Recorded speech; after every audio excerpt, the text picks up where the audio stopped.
Hi everybody, welcome to Me Chill's stream.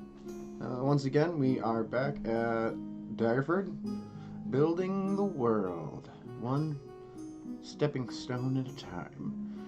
And today, I thought we'd do, again, something different. This is, I think, a new theme for me in my streaming. And I think that is, when I do these world build streams, I'll try to alternate the content.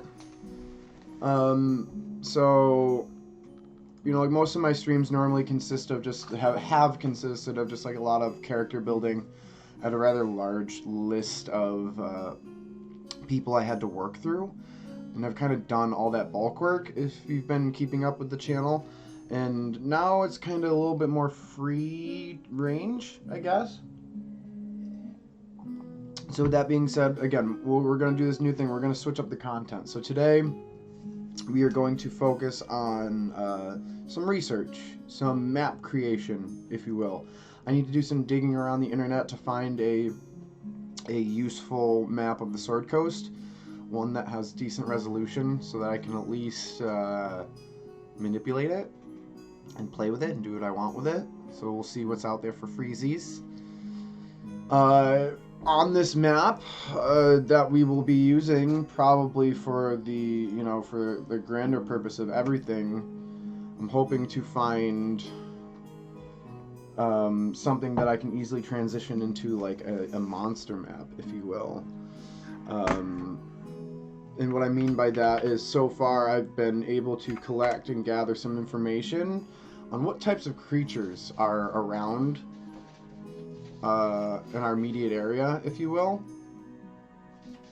And with that being said, it'd be nice to say, like, when I'm in the act of being a dungeon master and when we're doing sessions, to just kind of look at a list and see where the players are, see where they're going, and be like, alright, I can do some random encounter rolls, or possibly set up a session around, one of these creatures in the immediate area.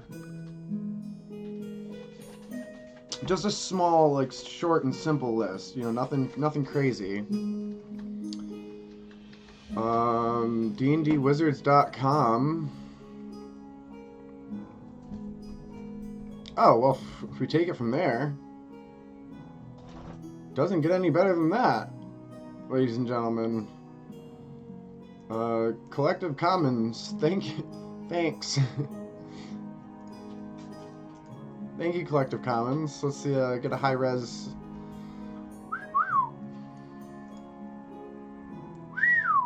Wow. Pretty. Oh my stink butt. Just came in here and dropped a fart. Oh, what is with my cat? Oh, hold on. Hey, stink butt.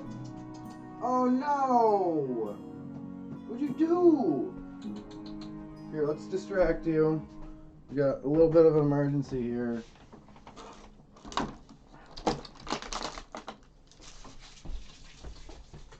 Oh, my stink butt. My poor little stink butt, dude. Ah. He just stunk his butt all the way in here.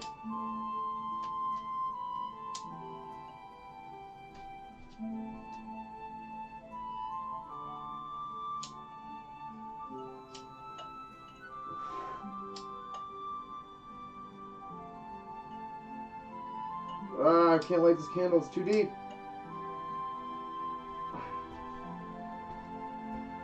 Just don't want it to stink in here. It stinks.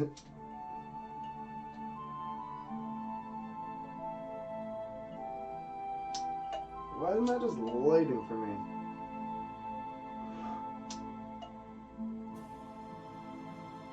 Got it. Yes. Yes.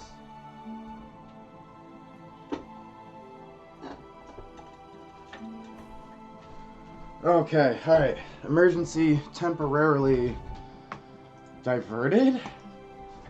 Oh my goodness. Oh, it still kind of stinks. I can open my window a bit too. It'll be cold, but it'll be worth it. Oh god. Oh god, we gotta flush it out. Flush out the stink. This map is huge. This map is beautiful. This map is perfect. I'm gonna get us started over here in the old GIMP. A lovely, lovely, lovely application we use here.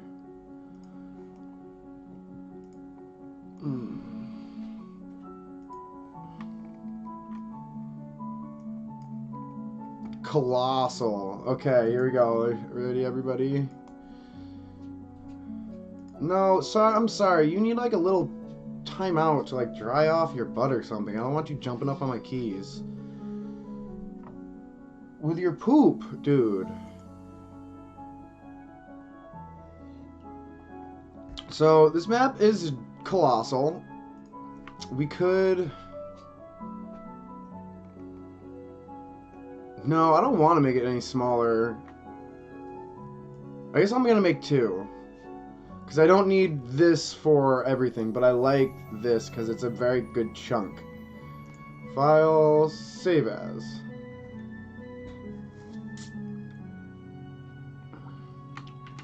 West Faerun.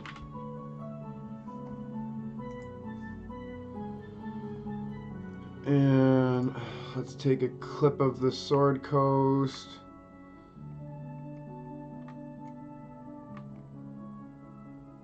We'll keep Blackford Crossing in. Or where do we want to cut this off? I think right above Neverwinter Wood. Who nobody cares about Luskin.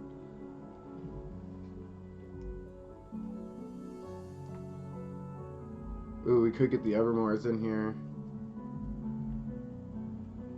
Maybe we'll just slide that name down.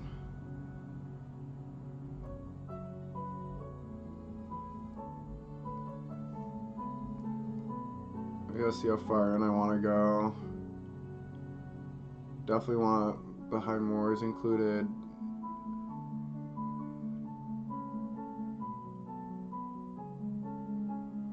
Look at how small Daggerford is. Look at it there. So Daggerford, Serpent Hill. Yeah, we want at least the Serpent Hills in here then, if that's the case.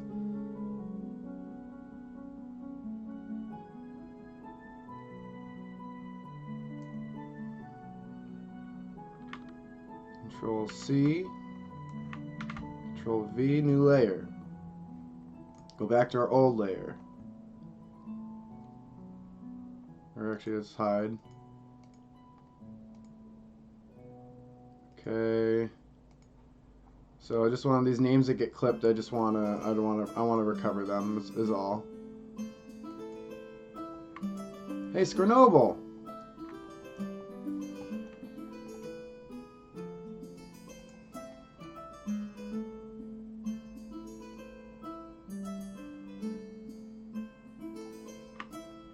Control C. Hide it. Go to this one. Control V it.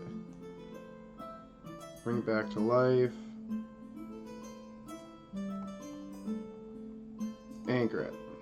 Bada bing ba boom. Hey, what's up, Stitched? How you doing? Welcome to the stream, yo.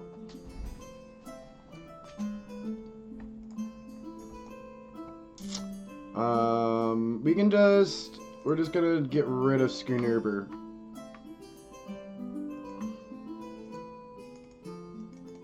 Like that. The green fields, we will reclaim the green fields.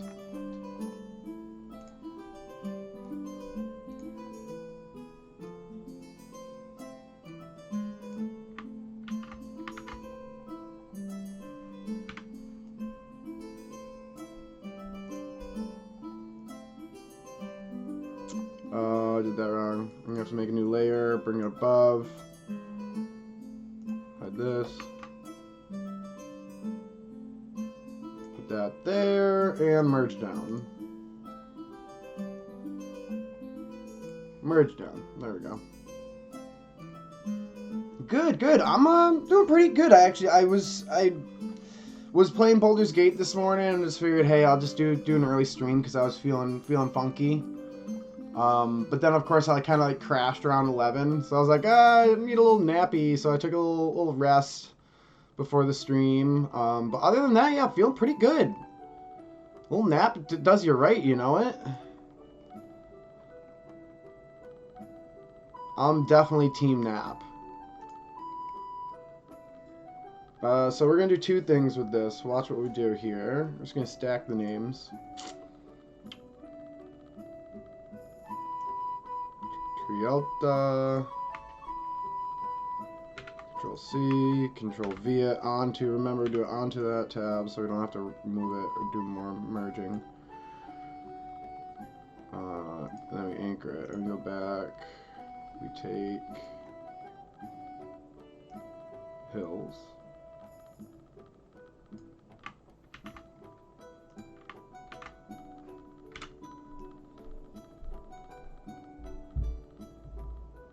Like there. It blends in with one of those other hills.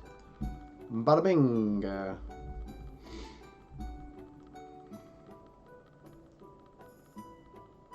So this one's going to be a little bit trickier. See how it's part of half the words already in, so we're going to have to cut it and we're going to have to like play pretend with it for a little bit here. Because we want this down here.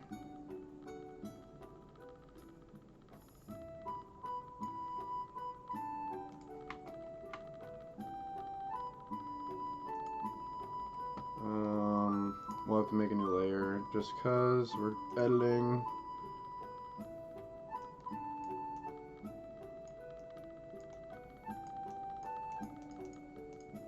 There we go. So right now I am just making a map, kind of editing this map for my own use. So on the stream here, if you go, you can check all my VODs I post on YouTube. I'm behind one or two right now, but we've been building a world that I can use for my campaigns, and I'm basing it around Daggerford. So this my stream's been about kind of just the production of my thoughts and, you know, the ins and outs of how I go about doing it. And a lot of times my viewers will actually help me in this endeavor, and we kind of work together, and it can be a lot of fun. And well, sometimes people will share what they've been working on themselves. A lot of times people ask questions about, you know, D&D itself. I do stream some other things, so we get people from other communities as well that are learning. So we do all kind of sorts of things here. There we go, that's perfect. And then merge this down. But right now we are world building. We're making this map. So this map is a map of Torald, Western Faerun, right? DND5e. And I'm taking this little chunk that you see here, and I'm taking it for my own use. It's like a zoom in of where I'm going to be playing. And then I'll go in and I'll edit it a second time and make like my monster map out of it. But right now you see this yellow line is where I kind of clipped it. And I just want to take these names. It'll take me about 5 minutes. I'm almost done. So I want to take these names that are going to get clipped by the map. As you see here, they get clipped. Just take them and move them over. That's all I'm doing here. It's real simple. Control V. Control V. Control C. Control V. M. Click drag. Click anchor button. So it's like I've, at a young age, picked up Photoshop, or other photo manipulation programs, and had a lot of fun with them, and just kind of found enjoyment out of them, and then kind of realized that, like, hey, this is really useful. I could use this in a lot of aspects, whether it be Dungeons and Dragons or work or, you know, home life, etc. So I definitely recommend people kind of just play around and check it out, because, like, I self-taught myself everything on this program. You know, it's like you might think around a few times, but, like, especially nowadays, we have so many, like, tutorials and stuff that you can find That's really just like, it's super easy now.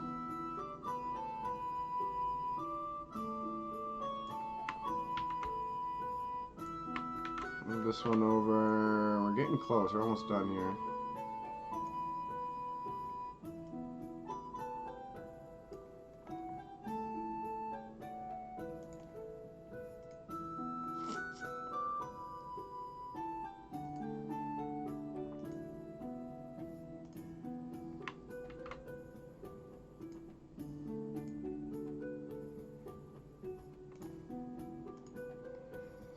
.5e is Dungeons and Dragons. So the Dungeons and Dragons is set in several settings, depending on the time when the game was made. So 5e is the 5th edition, is short for 5th edition, which is where we currently are. They're working on another edition. It should be probably, presumably, 6e or 5.5e, kind of like they did with 3 and 3.5 back in the day.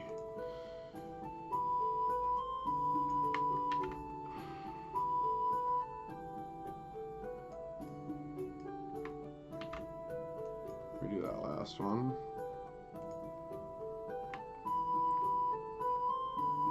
I'm gonna have to get cute here so I can get that color right.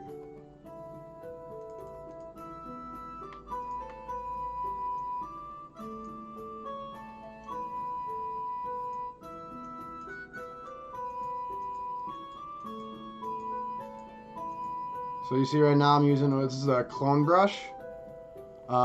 You hold control and then you press where you want it to, you see that other box down there? You press what you want it to clone, copy, or mirror. You kind of can make a brush out of what you're already seeing there. You make a brush out of the map. So I'm just kind of tracing just the color from down bottom, and now watch, I can just come up here. It'll be a bit easier now that I've done it. I'll go up here. And boom, like that. So there's like a bunch of little tools that once you learn how to use them, you become like this wizard. You're like, oh, things are so easy. You're like, oh, this is how people freaking edit stuff so easy. You know? You also get some respect for people who do edit stuff because some stuff's really hard to do and really impressive when you do it clean. Oh, boom, bada bing. Look at that. Ow. All right. Merge you down. Hide you. Got a couple more. Gotta go around the horn here. We can bring the Delambia River down.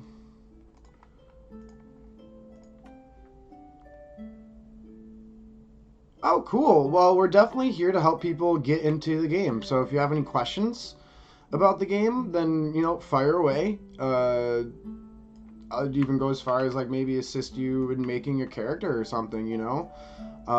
If you're looking for a place to play, we have the Lore Masters Guild. Oops, undo that. We have the Lore Masters Guild, which is our Discord channel, where we just kind of organize games, talk about games, and help people play D&D. So if that's something you're interested in, but I suggest Reddit, other Discord channels. There's plenty of places to kind of get yourself involved in the D&D community. There's never been a better time, honestly. We messed up again, so we have to do some editing on this anyway, so who cares?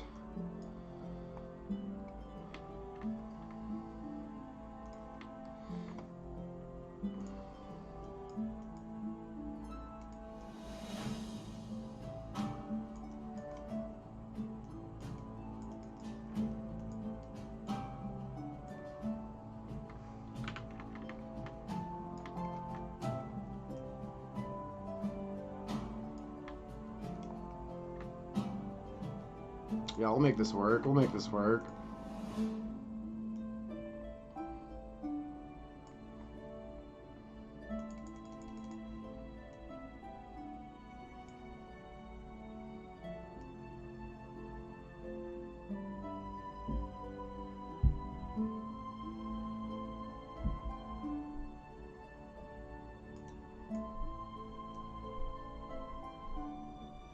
Bada bing!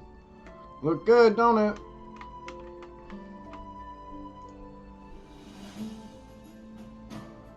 Yeah, just be a kind and empathetic person. We are a LGBTQ safe space, and we support all of our friends on the channel and abroad.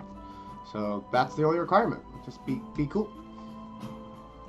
If you can be cool, we like you.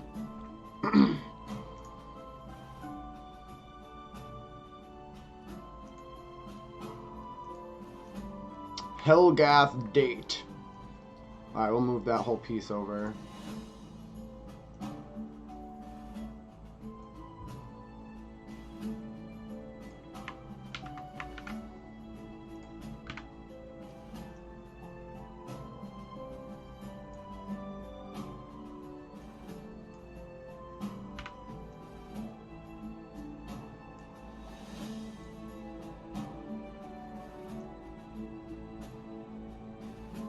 Right there.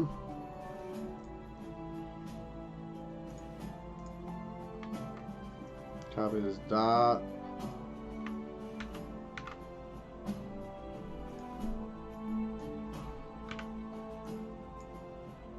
Get rid of that. Okay. Zooming in. Wrong one. Right one.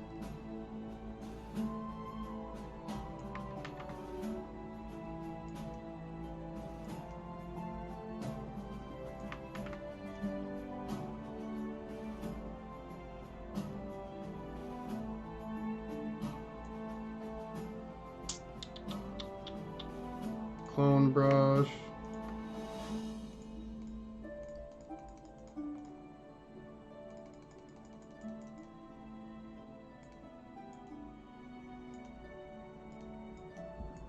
Cool thing that it's woods. I can get away with stuff like this.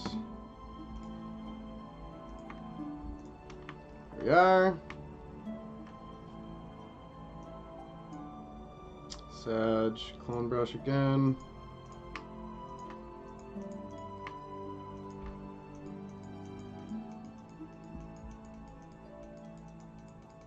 Cover that up. Alright, that one looks good. Merge it down. There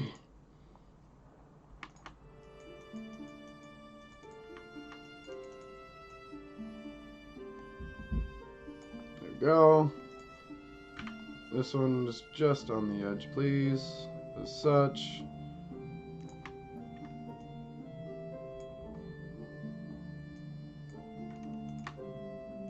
Bada bing. Merge down. Oh, they're getting a call from the wifo. I'm gonna take a quick pause here. Not long. 1 moment silent. Be silent, silent!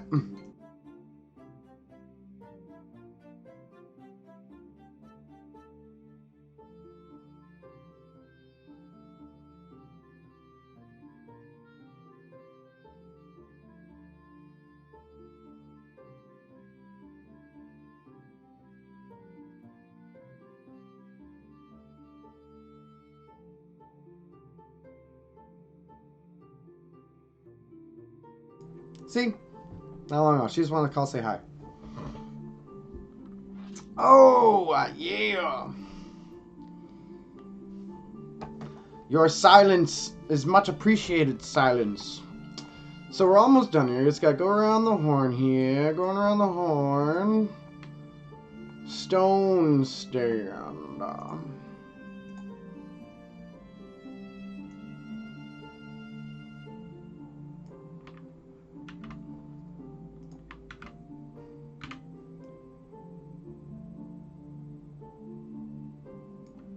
Go, yanker, grab this dot. Just trying to make the map like complete by not having it, so like I can use both interchangeably. You know what I'm saying? I don't want to like be able to have one and then like, oh, if we ever get to this edge on this map, like I can't use it anymore. Select none. Thank you.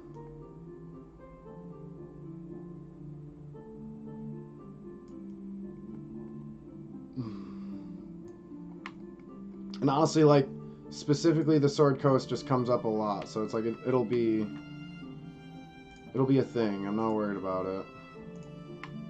I'll be able to use specifically just this map and not the other ones. So, you know, 5 minutes is no big deal. The Laughing Flow. Move that one over there. That one's gonna be tough. I think we'll just do the Evermores. Because they're so important. The Evermores, if you don't know Silent, is a location for a lot of witchcraft and wizardry. Witchcraft and wizardry in the form of evil hags and witches. There we are. Undead stuff, shenanigans, a whole bunch of stuff goes on in the Evermores. You'd be surprised.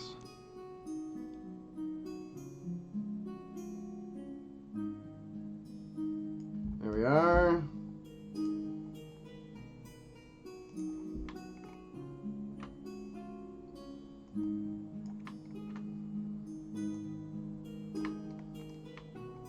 And there is our map. So, need to delete this one. Delete that one. We go to Image, Fit Canvas to Layers, File, Save As, Sword Coast. Oh gosh.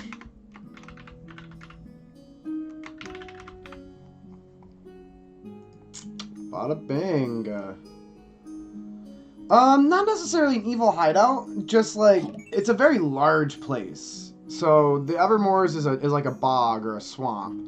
And if you look, well, that's the High Moor. So that's about like half like a portion of the, actually I can go back here. We can look this way. There we go. So look at how big the Evermores are. And it's just a place where there is evil activity that is noted. And a lot of times DMs will use it as like, there is like this lair there or a crypt. So I don't know how much specific stuff is actually there, but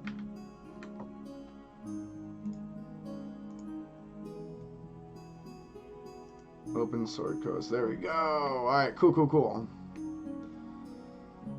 So this is Daggerford is the spot, is where the central location of this is gonna be. Ugh. I'm a little confused with Daggerford's point here, because this is not how I've read it as being there. It's not there, it's here. So I think I'm just gonna go ahead and change this a bit.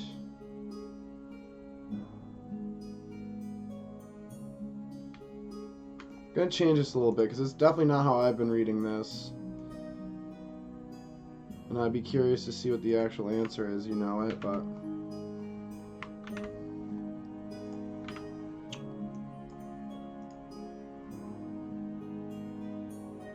yes, evil hotspot is the perfect way to consider that.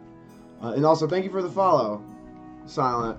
And honestly, so it's kind of like, it's really neat. There's all sorts of evil hotspots. The High Moors would also be one. Misty Forest is definitely a spot where you can find elementals, mystic beings, creatures that want to protect the forest, stuff like that.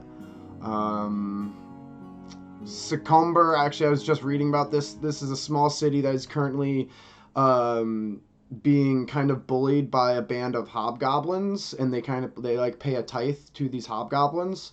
So I was like, oh, that's actually a neat story. Perhaps there could be adventurers that, you know, go to Succumber to go and, you know, fight the hobgoblins and free the city free the town, I should say, from its tithes, its shackles. High Forest, you find lots of elves and dwarfs. You know, so everything kind of has like a historical background, and I'll show you kind of how we figured that out. I'll show you that in a second.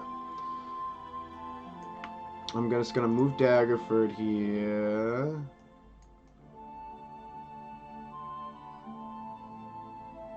Honestly, I'm curious. I wonder if I should make my Daggerford bigger, so it's easier to find on the map.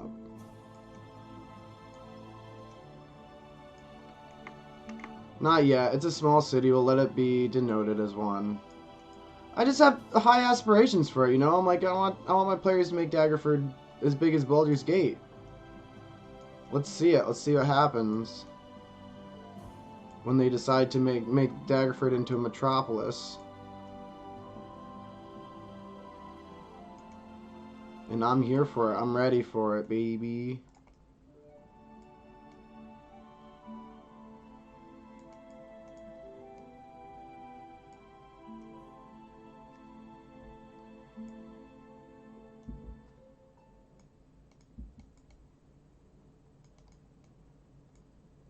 Okay.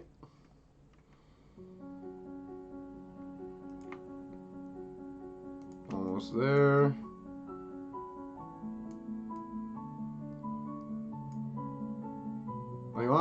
Is good news is my room does not stink.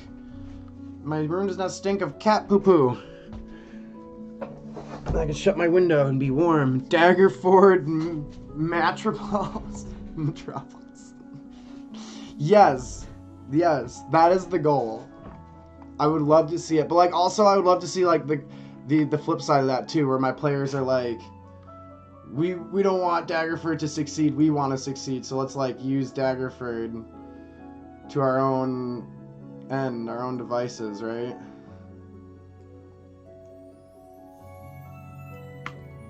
There we are, which is currently kind of the MO and like what it has been happening with Daggerford.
I think this brush a little big. Oh, it's too big.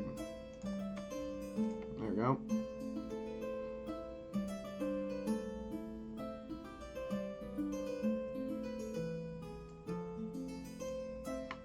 And if you're lucky, a lot of times when you do this, it just kind of looks good. Just because you're blending in parts of the map with parts of the map. And sometimes you need a little bit better touch, but you zoom out and bada bing, you know, so... I normally don't worry about these details too much. It's nice to be crisp with them, but...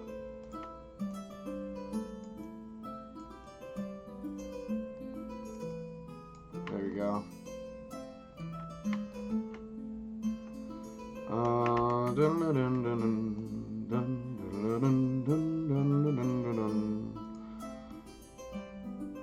Oh, sure, yeah. But a moment, please.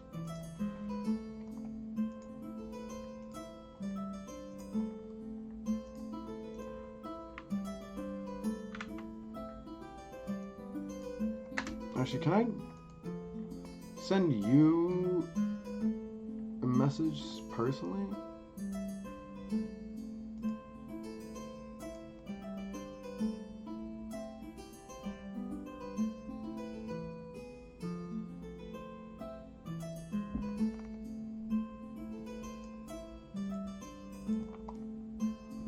Maybe I can't do it through here.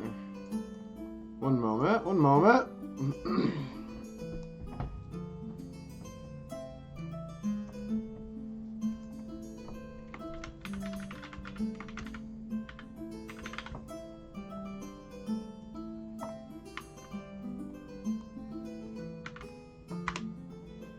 There you are.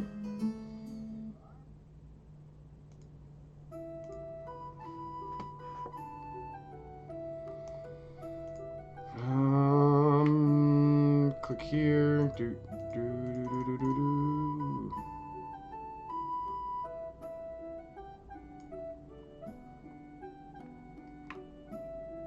This one kind of bends over.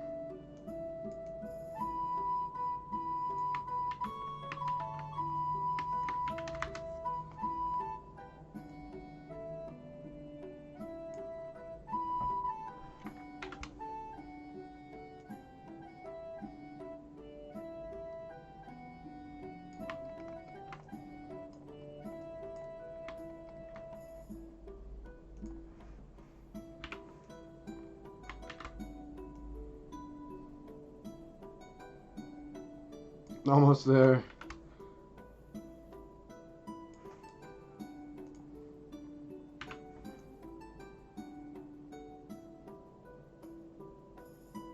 There we go.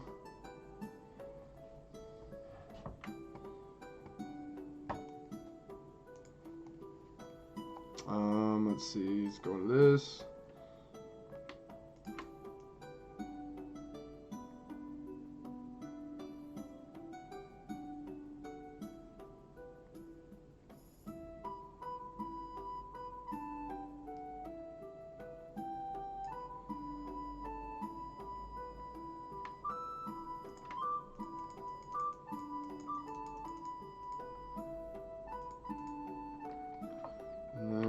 Here.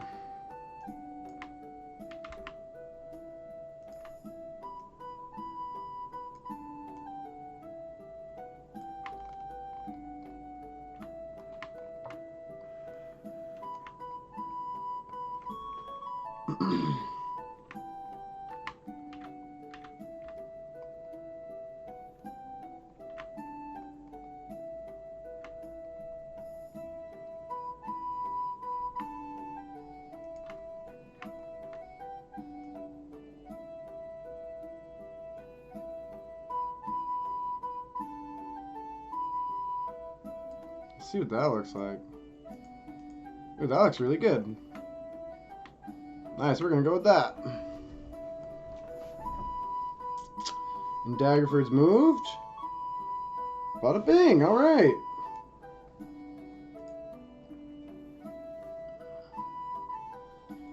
So, we're gonna delete this because we don't like that. I like the new one we made.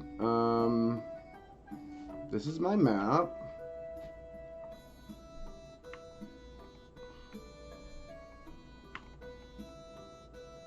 That's the Ardeep Forest. Let me use like all this stuff up here. Wouldn't make sense for it to be down there. It's also said to be here, a lot closer to. I guess this is what used to be the Ardeep Forest. So I know, since through my lore building, I know that. Through my research, there we are. This kind of used to be Ardeep Forest. Used to be like that big, but it's like been pushed back, chopped, and burnt, and you know, through the years.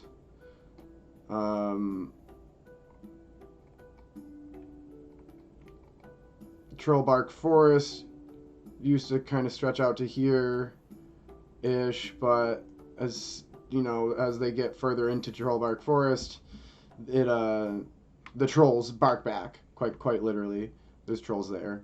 And then Misty Forest that's kind of the size as it has been. People kind of trim along the edges here, it has been told, but there's a lot of mysticalness that goes on in Misty Forest, so like you're not going to get away with chopping those trees for long. So nobody chops wood at the Misty Forest. People try to chop wood at the Trollbark Forest, but these days they struggle because they're so close to trolls. Ooh, there's Dragonspear Castle.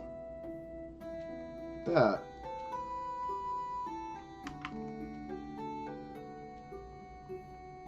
Why does the tradeway just stop?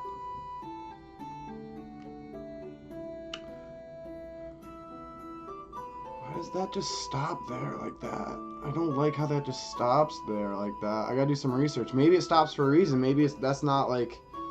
Maybe the people of Boulder's Gate can't protect that far out. They can protect to here, but they can't protect from here through the high moors. And then the combined efforts of Daggerford and Waterhaven can control all the way down to Dragonspear. Like, maybe that's what it is? I don't know. We'll have to find out. Looks like I had another person drop in. Hello. Say hi in the chat. Tell me how you're doing. We are working on a map of the Sword Coast.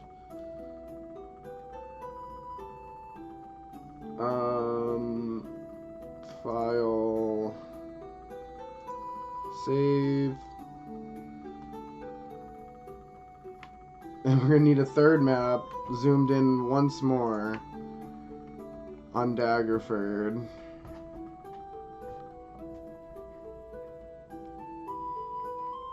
I think Waterdeep can be included because in my opinion, it tends to be so close. Nice, and that's going to get me up to Succumber. And I want... This is perfect, just right here.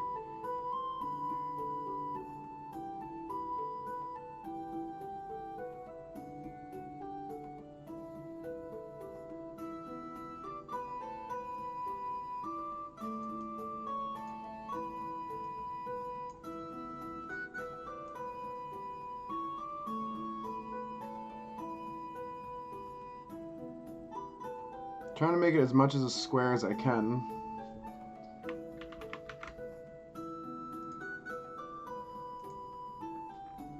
Beautiful. There's also the fact that maybe that should be centered on...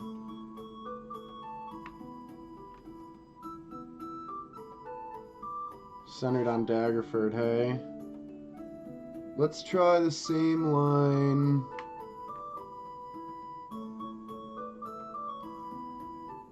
like this up to Waterdeep.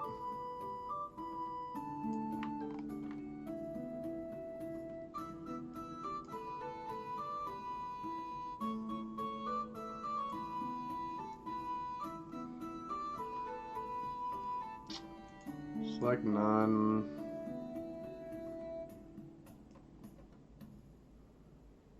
Where are my parameters? Oh, there we go. That's awesome too. Like 1080 by 1080. It's nice that I got the measurements up there in the top right.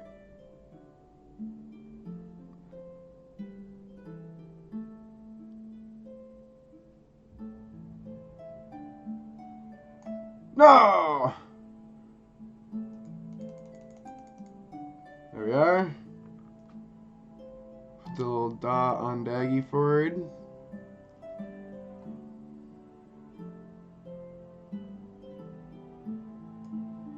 And that is gonna be our map. And I'll just put Dragonspear Castle. Oh, snap.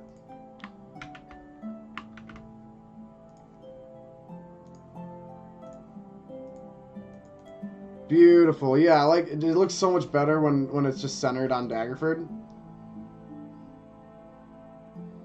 Best move would be when you're just starting out, like, have to study all the classes and races and...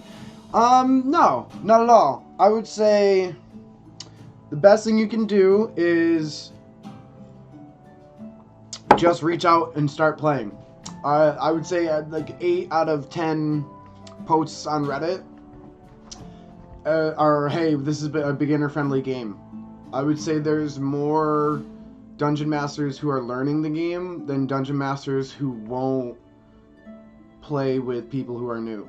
So like there's plenty of people out there that will allow you to play in their party, let you join, start a party together. And then once that happens, I would just make a character and pick one character. Pick one character that kind of just stands out to you. If something that you think is cool in your own headcanon, like maybe you've always like thought of yourself as a wizard and you've fantasized about that, so you're like, oh, Stitch Silent the Wizard, right? But if not, I recommend pick somebody from canon, like The Witcher or Aragorn, or any type of canon lore from any type of fantasy that you like, and try and emulate that character, and just pick one character and just play the game. And that's the best way to learn.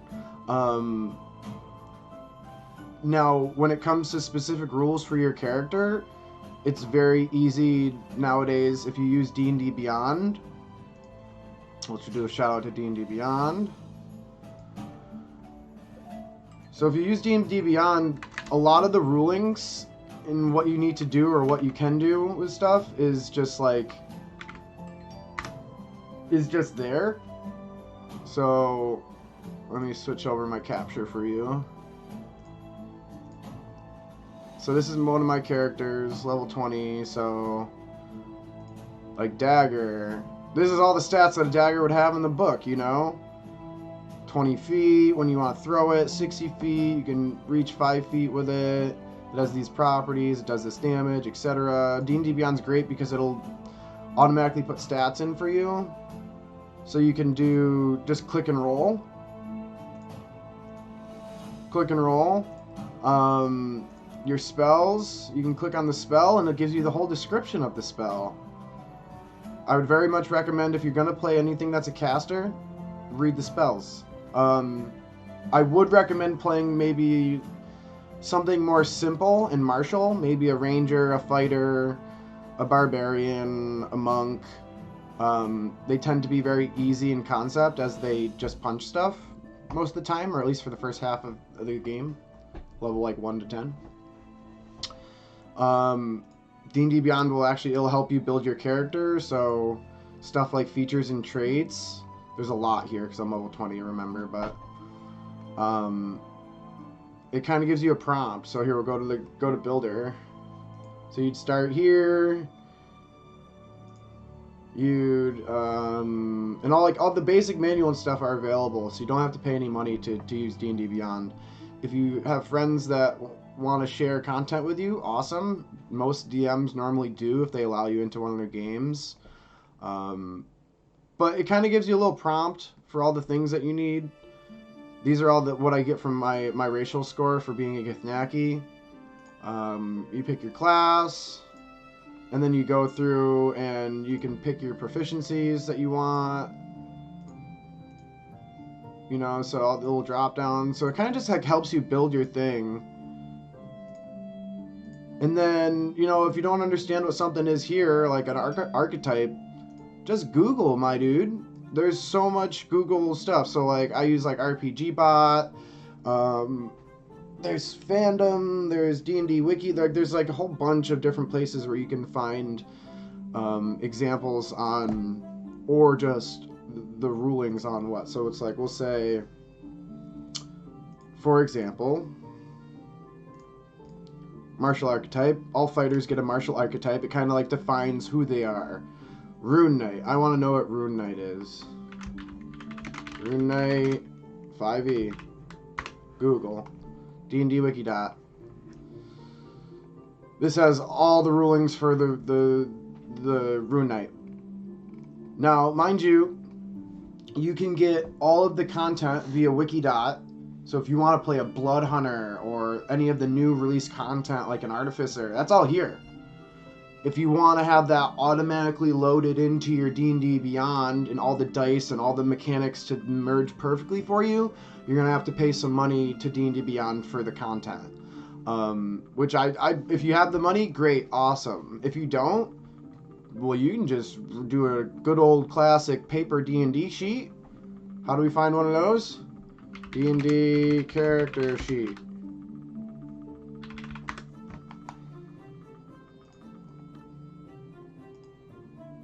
Oh look, Wizards of the Coast just gives you the character sheet for free. Oh look, I can write in here.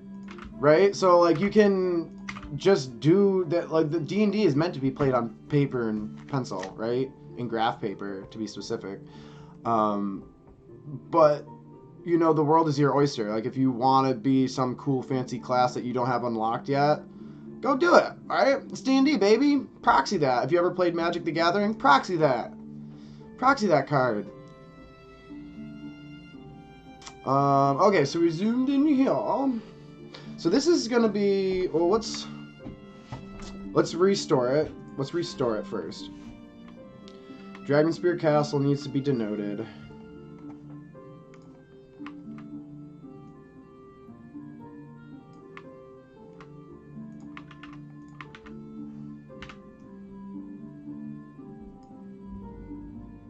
Anger.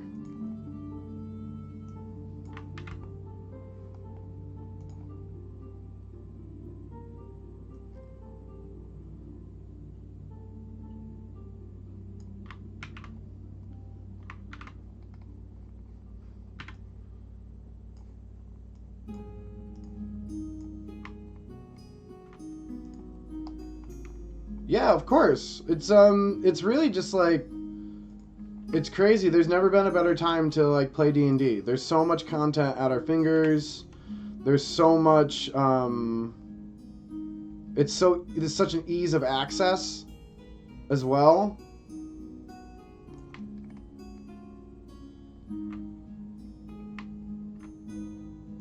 There's never been a better time to play D&D.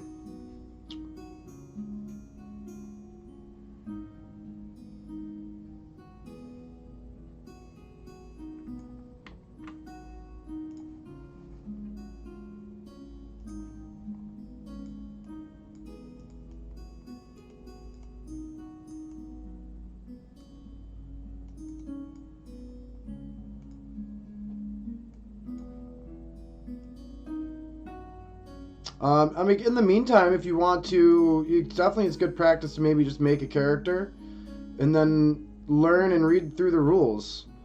So if you're going to do it on D&D Beyond, make a basic character with whatever it allows you to make, with just like the basic stuff.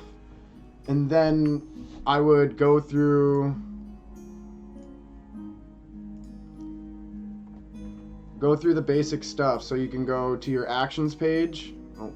Actions page right here, the first page. Scroll down, actions in combat, attack. The most common action to take in combat is the attack action, whether you are swinging a sword, firing an arrow from a bow, or brawling with your fists.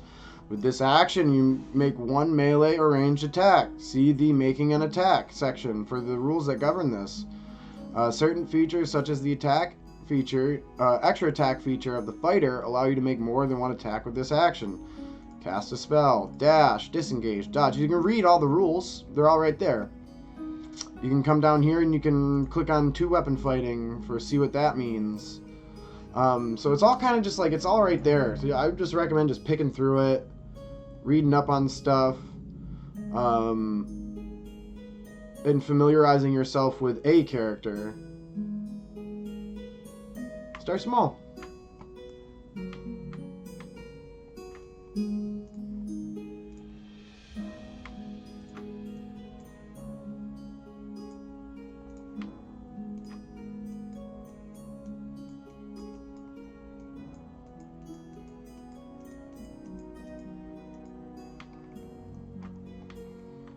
Alright, we saved Dragon Spear. Oh no! The W's been clipped on Water Deep!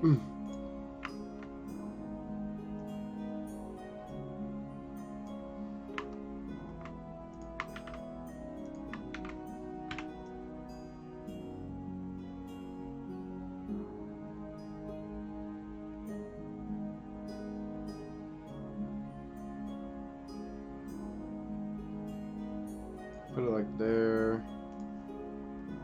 Make a new layer out of it.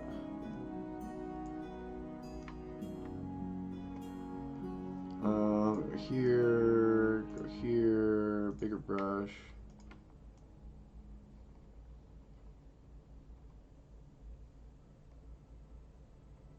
There we go.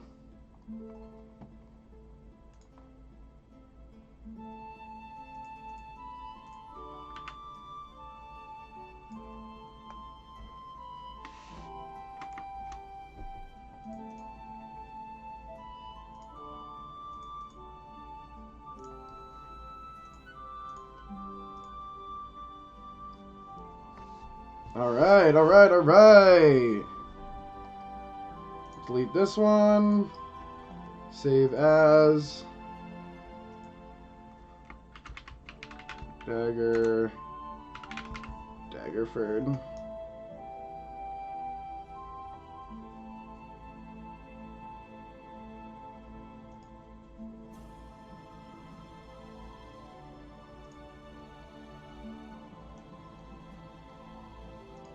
Beautiful. Yeah, I would definitely say that people are always willing to help, especially if you're going to reciprocate that help with effort.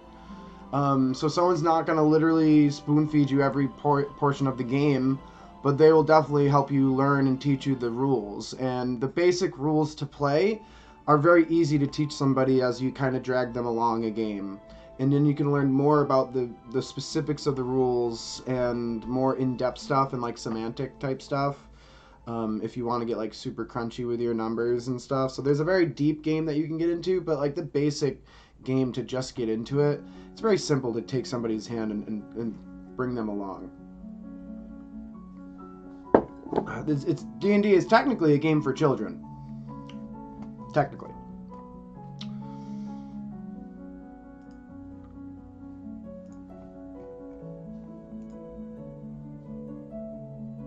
Oh, we might have a player for our Friday night game.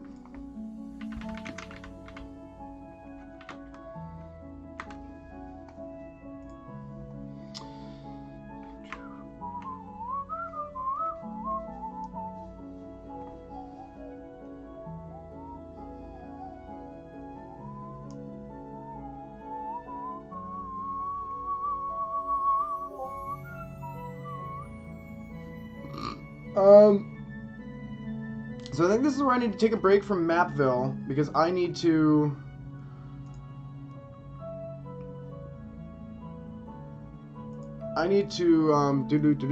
do.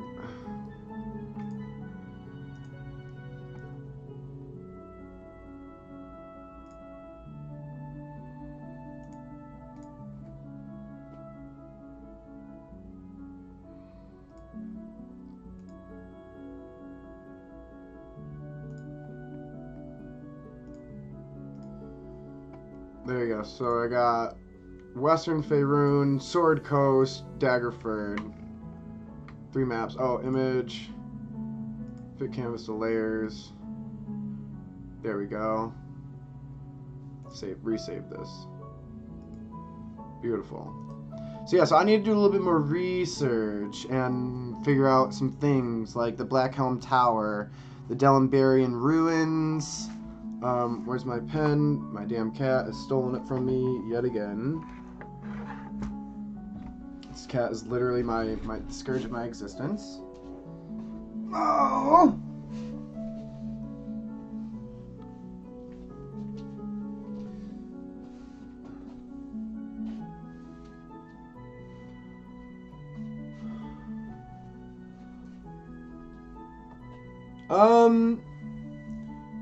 No, but you could.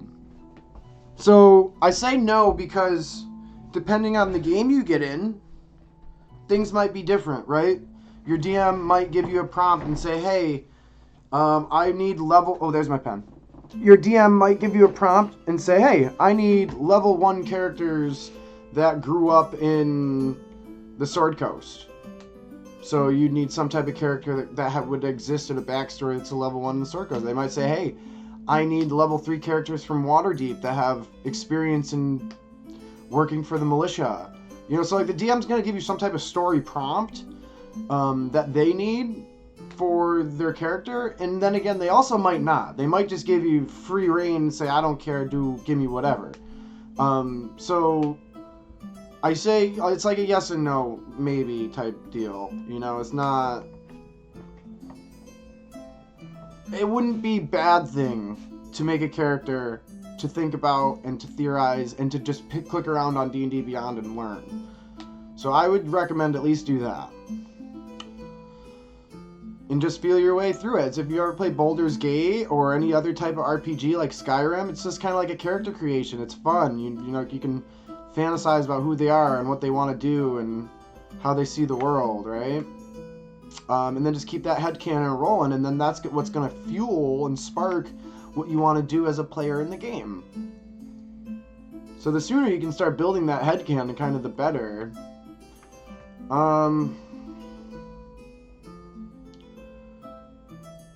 What's the deal with this marsh, dude? What's the deal with this marsh? I'm gonna take a fiver here, stretch my back.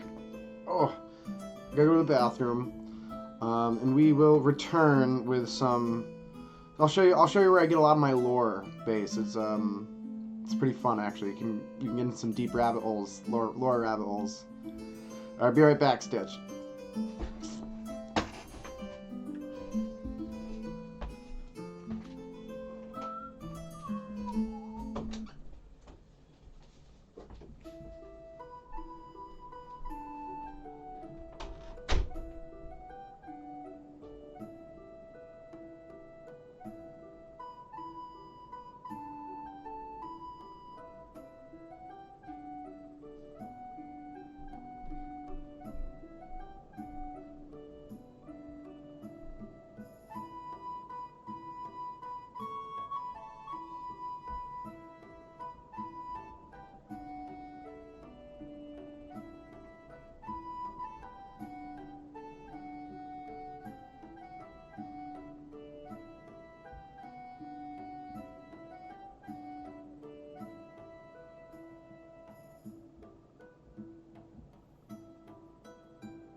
No, Harry!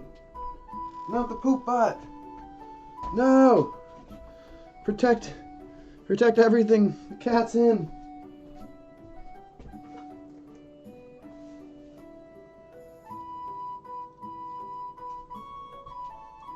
I'll be right back. I just gotta take care of this cat.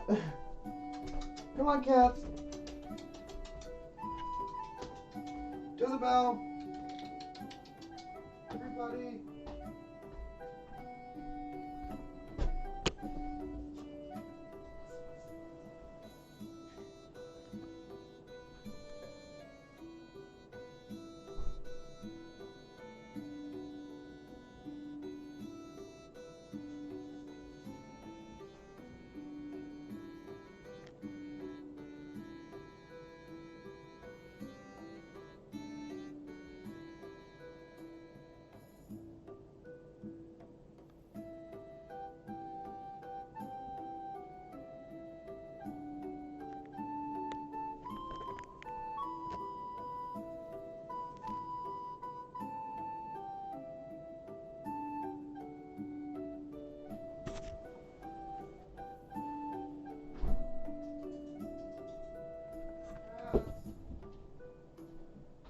my job.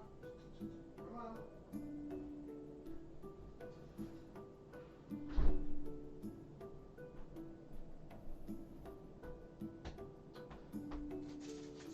Oh my god, emergency cats. Okay. Crisis averted. Go me.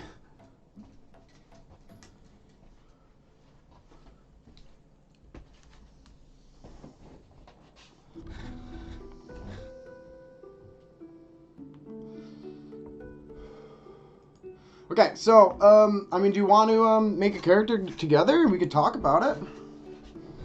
What do you think?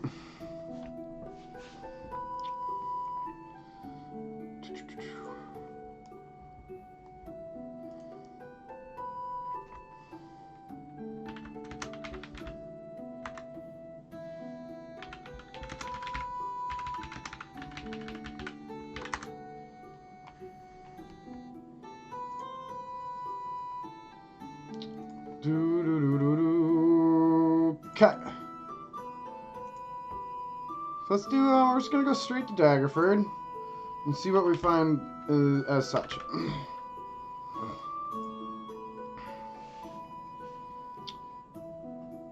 And this is, I've already done this once, so just kind of doing it again to be more specific on my map searching.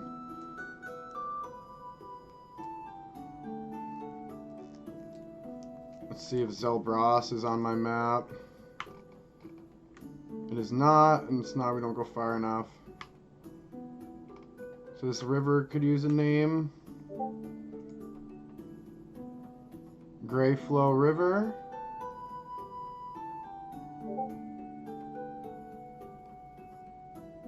Yeah, it has us way up here.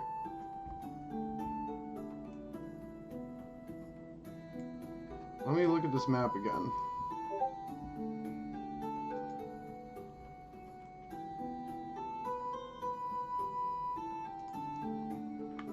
But that is the river that leads to Succumber, so that's Grey River.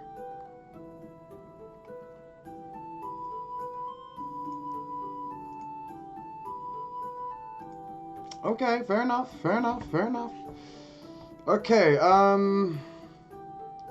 primarily a farming community, and considered some to be a mere step over, the town had great ambitions to grow and be seen as an alternative to the northern neighbor of Waterdeep. Despite its modest size and somewhat inflated sense of importance, Daggerford was resilient. It was something of a relic from the old kingdom of Delenbure, too stubborn to fall even when a series of wars, crusades, and other conflicts threatened the entirety of the Sword Coast. Daggerford's coat of armors, a silver dagger covered in blood atop a field of dark blue. That's important.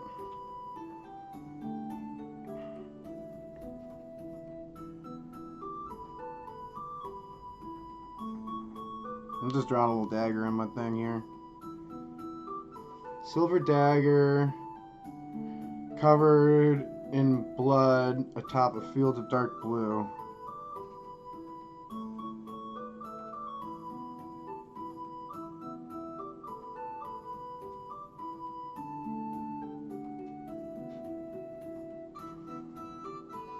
And then a field.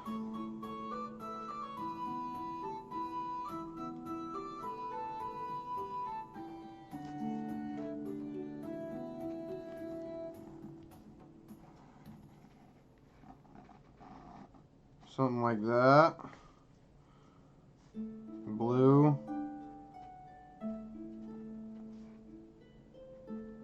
Blood. Silver dagger. Blue fields. Okay. Hey, nice. Had to grab a snack. What did I said, if you want to make a character, I can just like answer your questions while you do it. If you're curious about like a backstory or something. Or I'm starting to get into some more nitty gritty stuff on Daggerford here. You can just listen and maybe ask questions about that. Whatever you like to do here. Population 1,200 and 1485.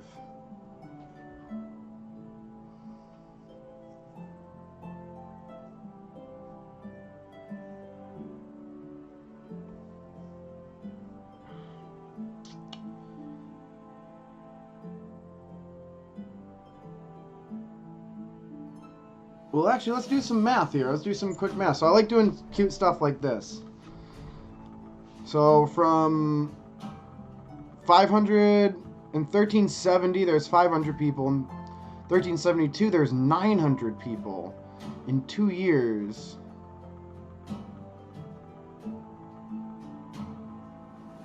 Okay, this is better. So 1347 is 3 years is 50. So 23 years equals 200 people. And then 2 years equals, they had a big influx. 2 years equals 500, 491. No, 391, excuse me. And then 3 years is 75. That's a big gap here. So 3 years is 75. 10 years is 13 years is 85. 113. They grew 900 to 1200, so 300 and 309.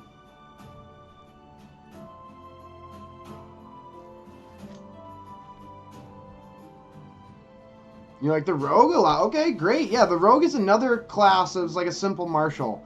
They have some cool play, some cool role play ability, some cool combat ability, but they're also very simple in application. So a great character to learn on.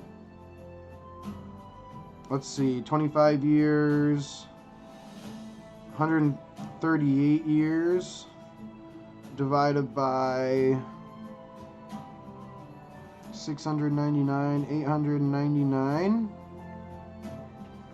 is my calculator.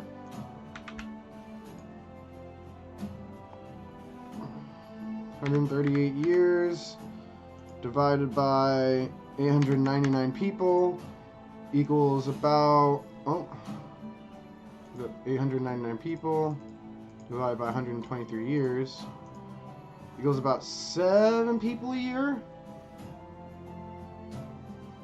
So if it's 1,200, 15 years times 7, 5 is 35, is about 100 more people.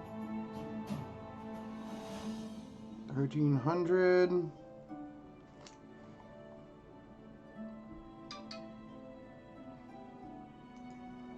Yes and no. Like, there's a lot of really small basic math, and if you're using D&D Beyond, there's next to no math because the computer's going to do it for you. But yeah, there's some math. If you want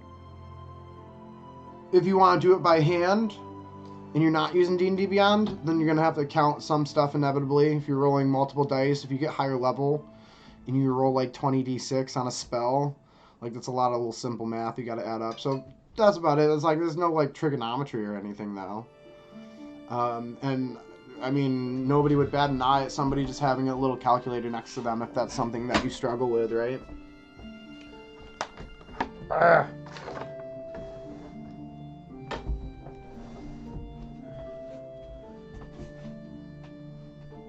Like, I literally play with somebody who's like this big time CEO up in Canada, and they just like, they hate little math. They'd never do it. Okay. It was a walled settlement with a population that by and large lived in outlying hamlets, farms, and estates rather than within the town proper. As such, the streets of Daggerford were not densely populated. The town was significantly refurbished in the 13th century, when many of its 40-odd wooden structures were remade in stone by the dwarves of Clan Ironeater. Even after this improvement, Daggerford's roads remain unpaved, and several of its buildings were ramshackle in appearance even a century later. Surrounding the town was a modest moat, with the crossing points at each of the town's 3 gates. The Farmer's Gate, Caravan Gate area. For many years, the moat was a dumping place for the town's refuse, but thankfully this unfortunate and long-standing tradition ceased in the late 15th century with the creation of the cistern. Sitting atop a hill on Daggerford was the ducal castle, which was technically older than the town itself.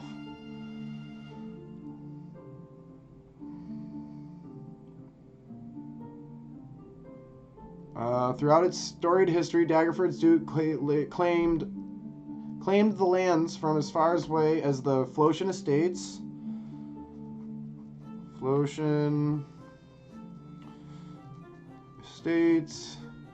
To the north, and the Dragonspear Castle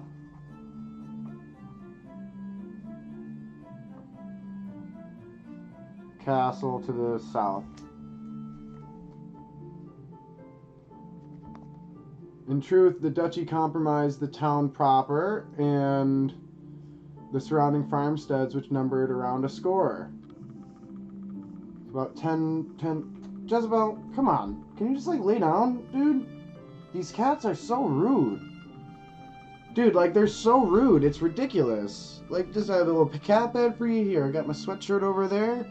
Got my pillow you can lay on. Everybody gets to see my cat's butts. I'm a cat dad. What can I say? About 10 farmsteads.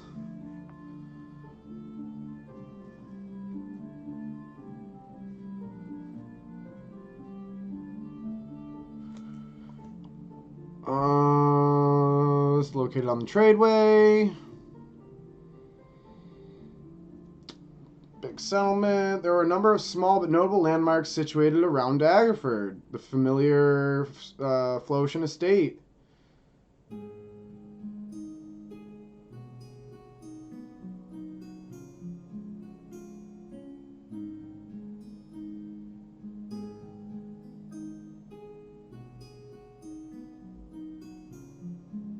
Same distance to the east is Alorshan's estate.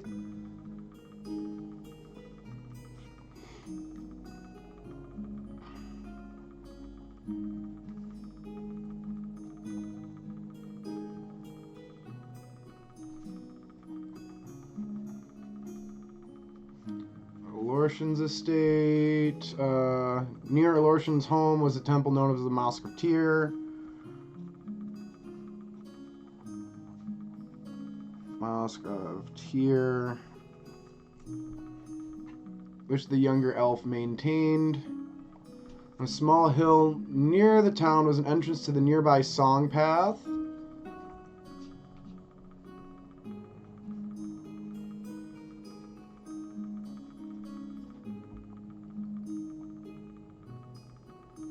A network of portals connected through oratorical art, referred to as the Voices of the Lost, named for the song that was required for its opening. Voices of the Lost. Okay. Gillian's Hill, Liam's Hold, Blackhelm Tower.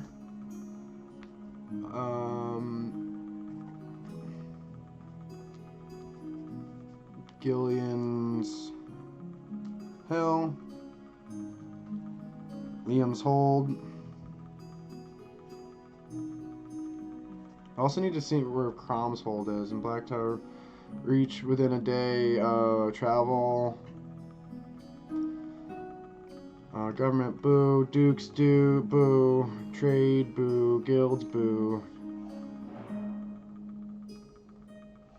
In addition to the Duke and his personal guard, Daggerford maintained a standing militia. It comprised the town's citizens who were healthy enough to serve, regardless of gender or race. Those who were not required to serve included those who were too young, too old, women who were pregnant, and women who were raising young children. As of the year of the banner, the militia comprised of only 50 individuals, which was 1/10 of the town's citizens. 1/10 of the town's citizens. So that means it would currently be standing as 130 people are on the militia. I could say about 100 people are on the militia. Newly recruited militiamen were granted some training and then given very rudimentary arms. Service was required 3 days out of every month and typically consisted of fairly light duties unless the town was in immediate peril. Founding, yada yada yada yada.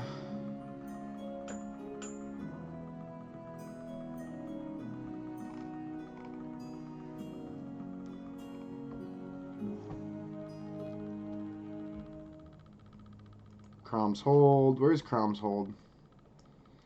Lizard Marsh.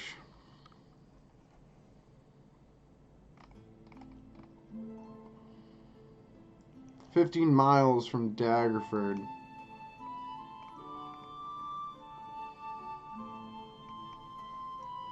Around the year of the Prince, Crom's Hold was assaulted by a blue-feathered band of lizard folk. During the raid, they killed the son of Baron Crom.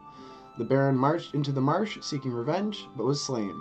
Sometime after the War of the Silver March, 1485, that's important for us, Baroness Crom conspired with the succubus Francesca to usurp the Duchess of Daggerford, Lady Morwen Daggerford, and eventually took the Duchess's place. To this end, she kept the Duchess imprisoned within her keep. So we need to find this on the map. Where's the Lizard Marsh? So it's not here. We're here.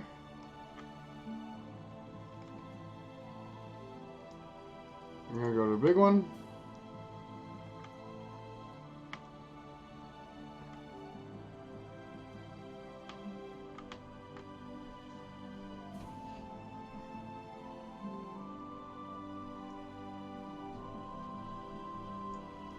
The heck is a Lizard's Marsh?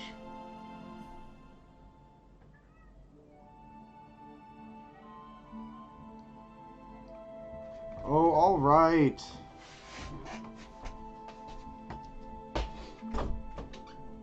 I'm not mad at you. You're just a poop butt. That's all. You're just a poop butt cat. Don't jump up here. Come on, don't go up here. Don't go up here. Don't go up here. Don't go up here. No, can you just like lay over here or something? Okay.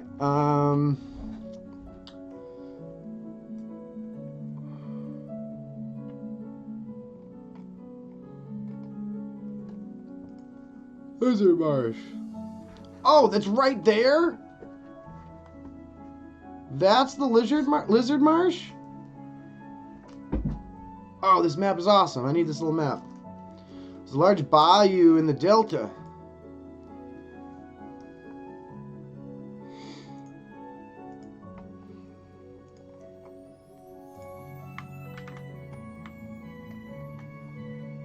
Oh, we're going to be able to put this like right on the map. I'm so excited.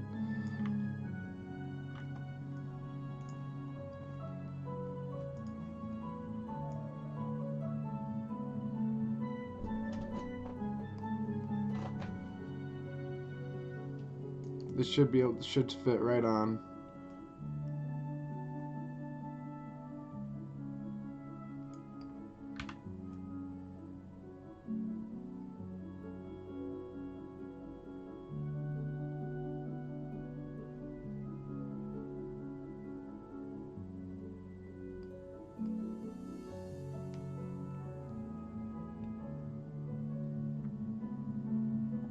That's right where it goes. So it does have Daggerford up there. It doesn't make any sense, dude. The map literally has it down here. That looks good as such. Yeah, fits right on, dude. Oh yeah. Oh yeah. Upgrade, just like added like +2 performance check to your map, dog. Check that. Oh no! Oh no! Oh no! We need to save Daggerford.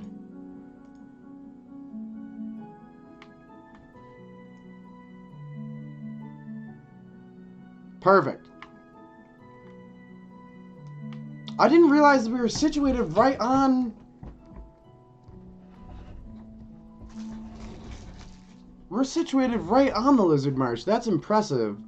So Crom's Hold's gonna have to be like down here or something.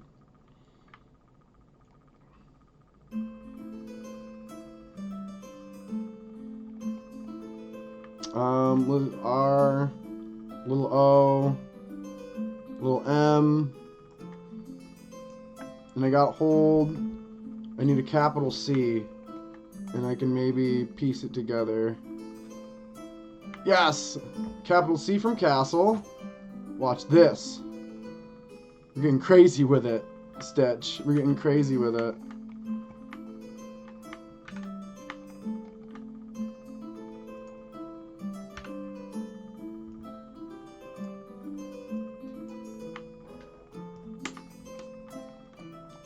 C.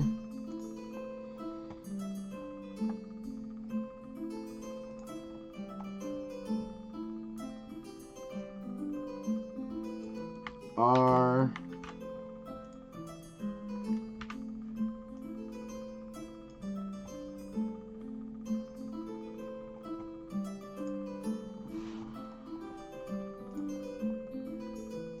O.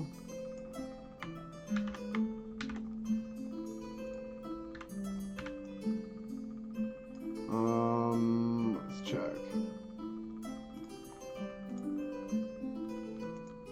Double M.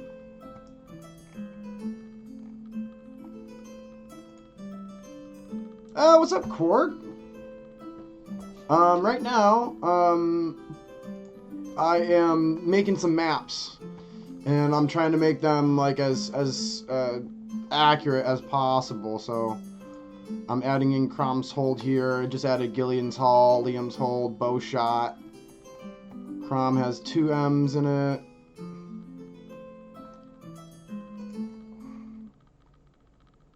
This would actually be one whole chunk. Control C, Control V. No. There we go.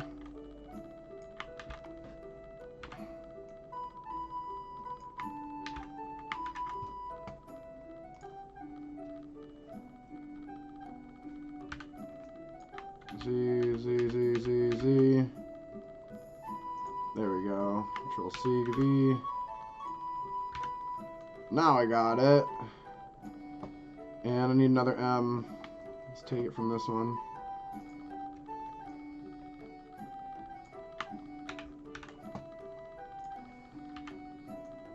Okay, now we put them all together.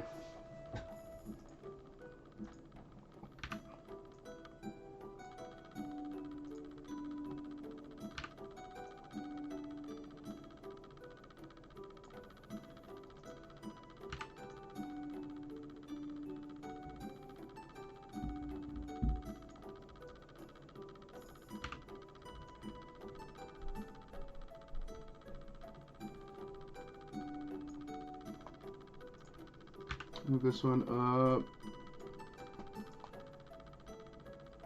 And this one.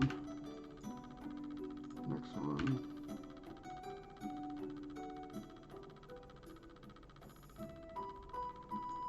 Crom's Hold. Looks good enough for me. Merge down. Merge down. Merge down. One more. Okay, and then just clean it up so I can sit it on the beach here. Jezebel. Oh my god, Jezebel! What was that, dude? These cats be feisty, everybody. Feisty, you just witnessed it. Jezebel and her sass. My goodness.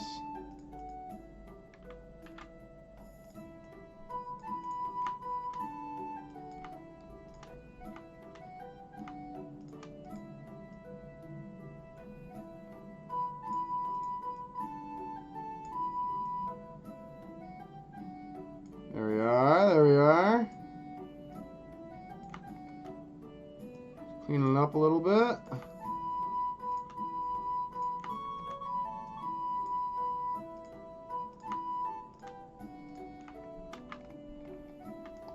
Oh.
I'm fudging with it too much.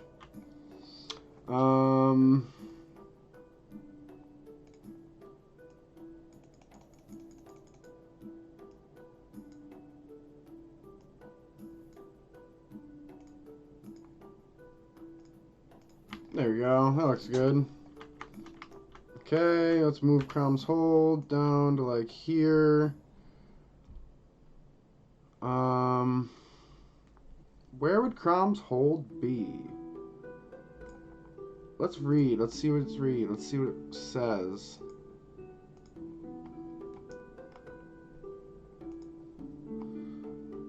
In the northeastern region of the Lizard Marsh, in the Dellenbeer Vale. Really?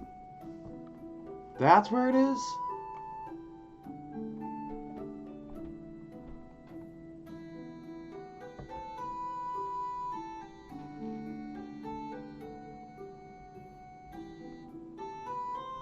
It literally doesn't make any sense.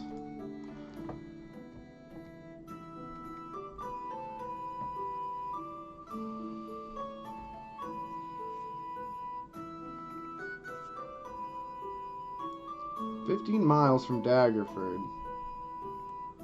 Well, let's look,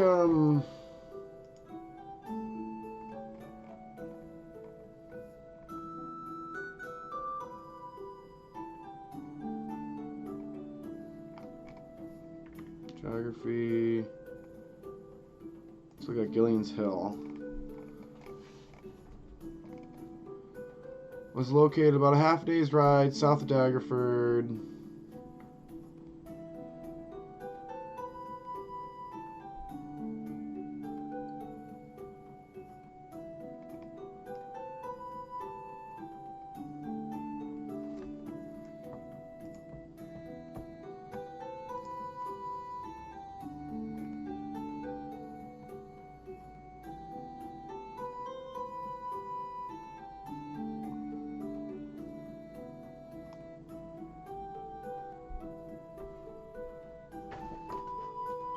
So 15 miles has got to be like pretty dang close.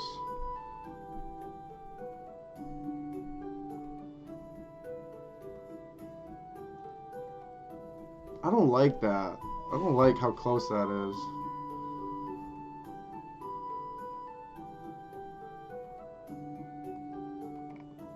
I think I'm gonna have to do some story editing here. I think I have to switch it up a bit.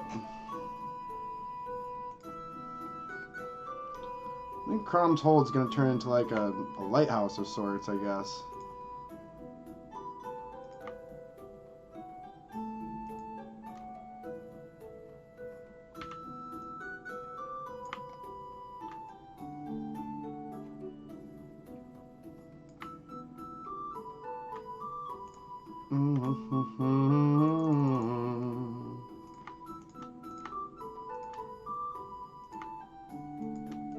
Jezebel, I literally like just let you in. Like, ask the chat. Like, literally, like, we just let you in, girl. Cut it out. Like, such a bother.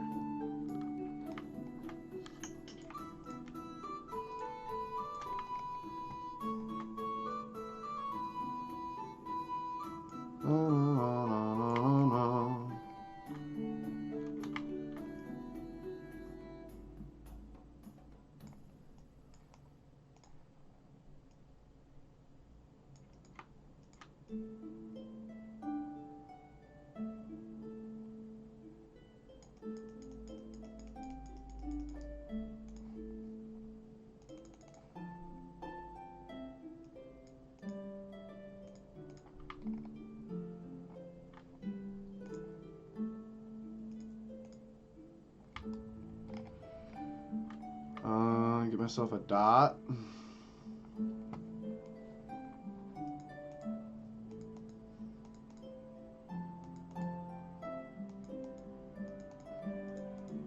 I'm gonna make these dots smaller. Now that I still have the option to.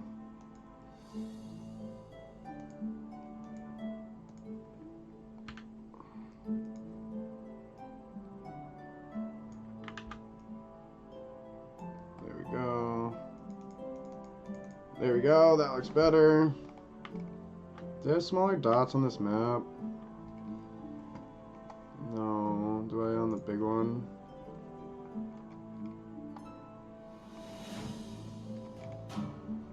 Everybody gets a dot, gets the same shaped dot. I can make my own dot. Alright, make my own dot. These dots are way too big. Jezebel, I ain't got nothing for you, girl. I ain't letting you out.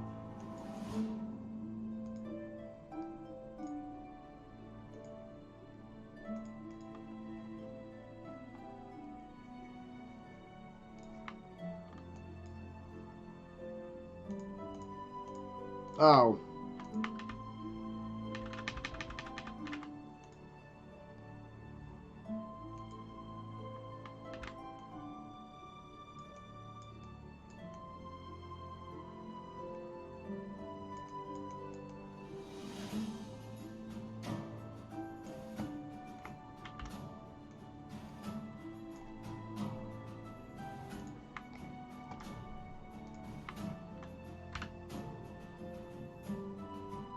More like that.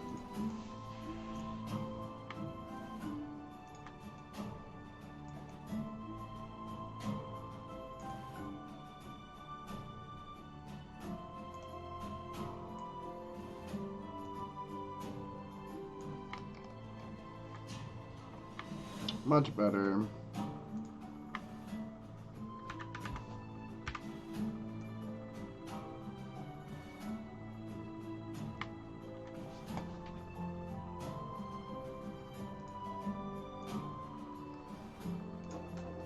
Dude, alright, Jezebel. You're so annoying, dude. Like, there's no reason for you to go out. You just were out. You're just being... Oh, okay. Alright. Before you break the... Okay, okay. Oh, my God. Why are you stuck window? You see what you do? I can't open that. I'm too weak. Now it's stuck, dude. There it goes. Ugh. These cats, I tell you.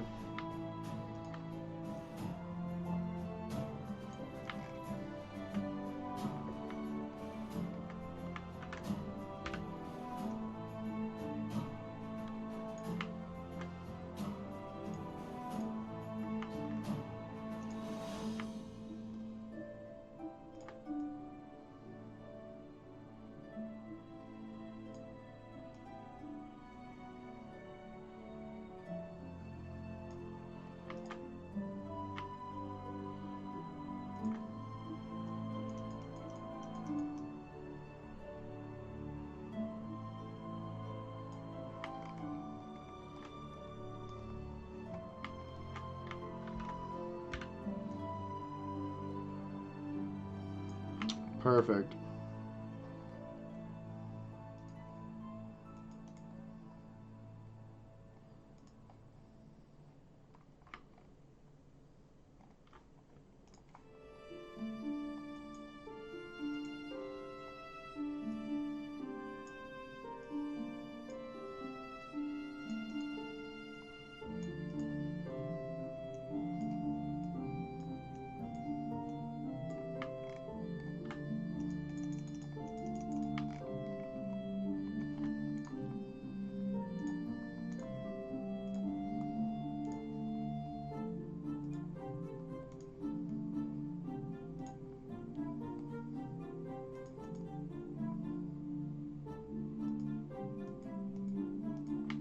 Do I want to keep that separate or do I want to connect that?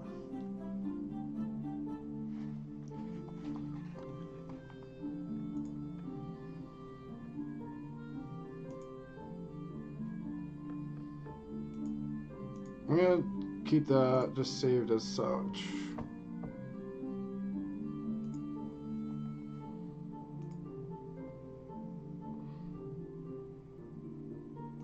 Nice, this is really cool. I like having all three of these maps. Super fun.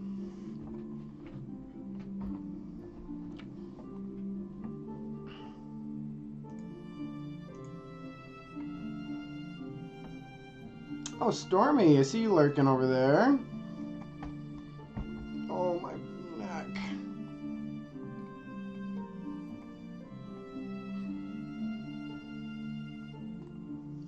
My neck, it hurts. Did you know? Oh. The reason I'm not connecting that to the other map is because I want to come in. I want to edit this map several ways. So I want to have one like this. I want to have one with some colors on it for monsters, some color coding. We do some shapes.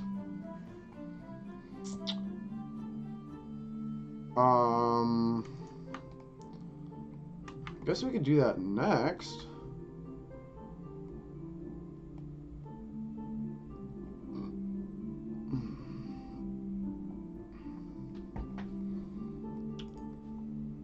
Definitely do that next. That's what I'll do next. I'll color code the map because that's what I really want to do. So find a map of the Sword Coast. Done. Monster map around DF next. Modules around DF. It's kind of. We'll just put a check next to it. Yeah, awesome work I'm getting done today. Awesome things. Getting big things off the checklist. Yee. Oh.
Alright, the cat has settled down. Can actually get some work done. Heck yeah. Alright. Thank you for all my lurkers. We love my lurks. Let's see. Yes, color coding. So, I don't have specific things in mind right now, but I think I'm just going to color code it in region, like geographic region almost. So let's look at our color wheel. We have red.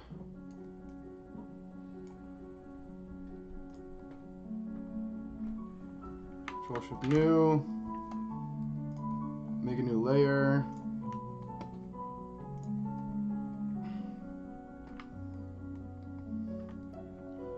I guess we can start with... No, we'll do everything hard. And then do this layer half.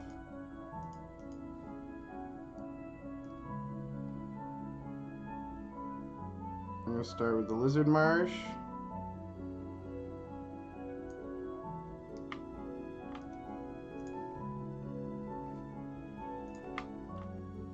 So essentially all I'm doing here is I'm just going to essentially just color code each individual region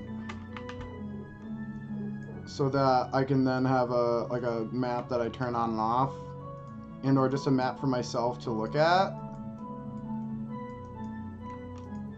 This map is going to be more or less for me.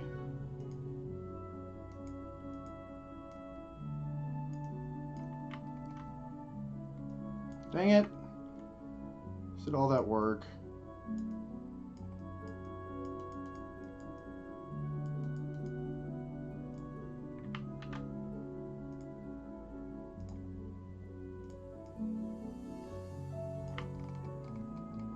So like that, just like that, you know?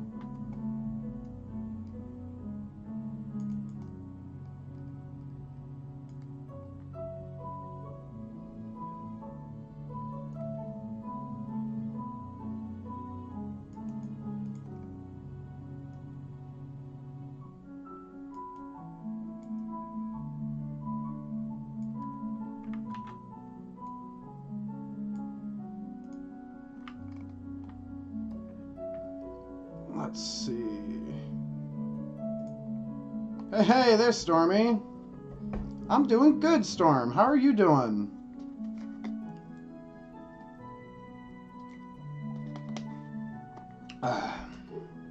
Drink your waters. Drink your waters. Well enough. I'll take that. I'm good. I'm having a pretty high energy day. I'm digging that. I'm starting to get my energies back. Let's see. Misty Forest. I want purple for Misty Forest.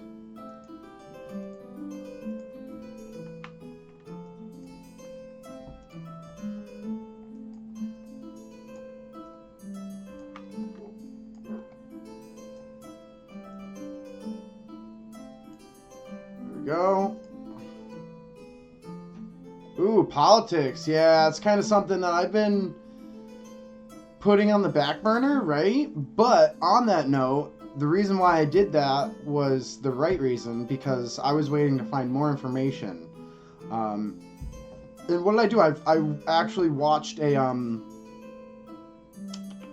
like a geopolitics video on the Sword Coast. I wonder if I can find the video. I probably could. Let me go look at my YouTube history. But so yeah, so it's a really cool video. Just about geopolitics. If you don't know what geopolitics are like geography, the mapping of the land. Well, geopolitics is the mapping of the politics via the land, like what the land makes the politics do. So what that means, there we are.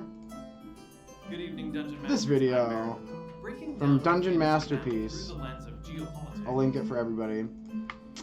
So essentially, geopolitics is like where the ore is, where the minerals are, where the mountains are, where the rivers are, and what that means, right? And so essentially what that means is like the towns and cities that are more near resources would probably have a better chance at success.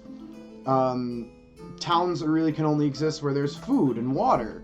So if there isn't a steady source of water, then there would be a void of life. Politics based on resources, exactly, Stormy. So the video is really cool, and essentially what it did, it gave me this really cool, just 2 cents on the geopolitics of the ocean, right? So, in a medieval setting, a medieval fantasy setting, such as the one we're in, right? We would see a difference in trade between 2 different forms, right? So those 2 different forms are either going to be on land, on the tradeway that we see right here, right?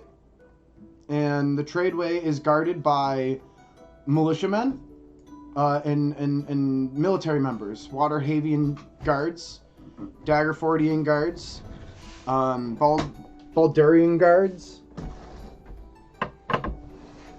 So all the standing nations on the Sword Coast would protect this trade route.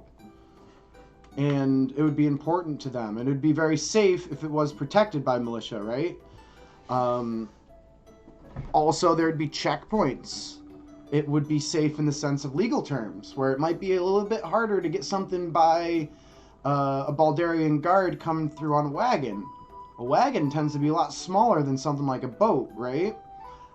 Depending.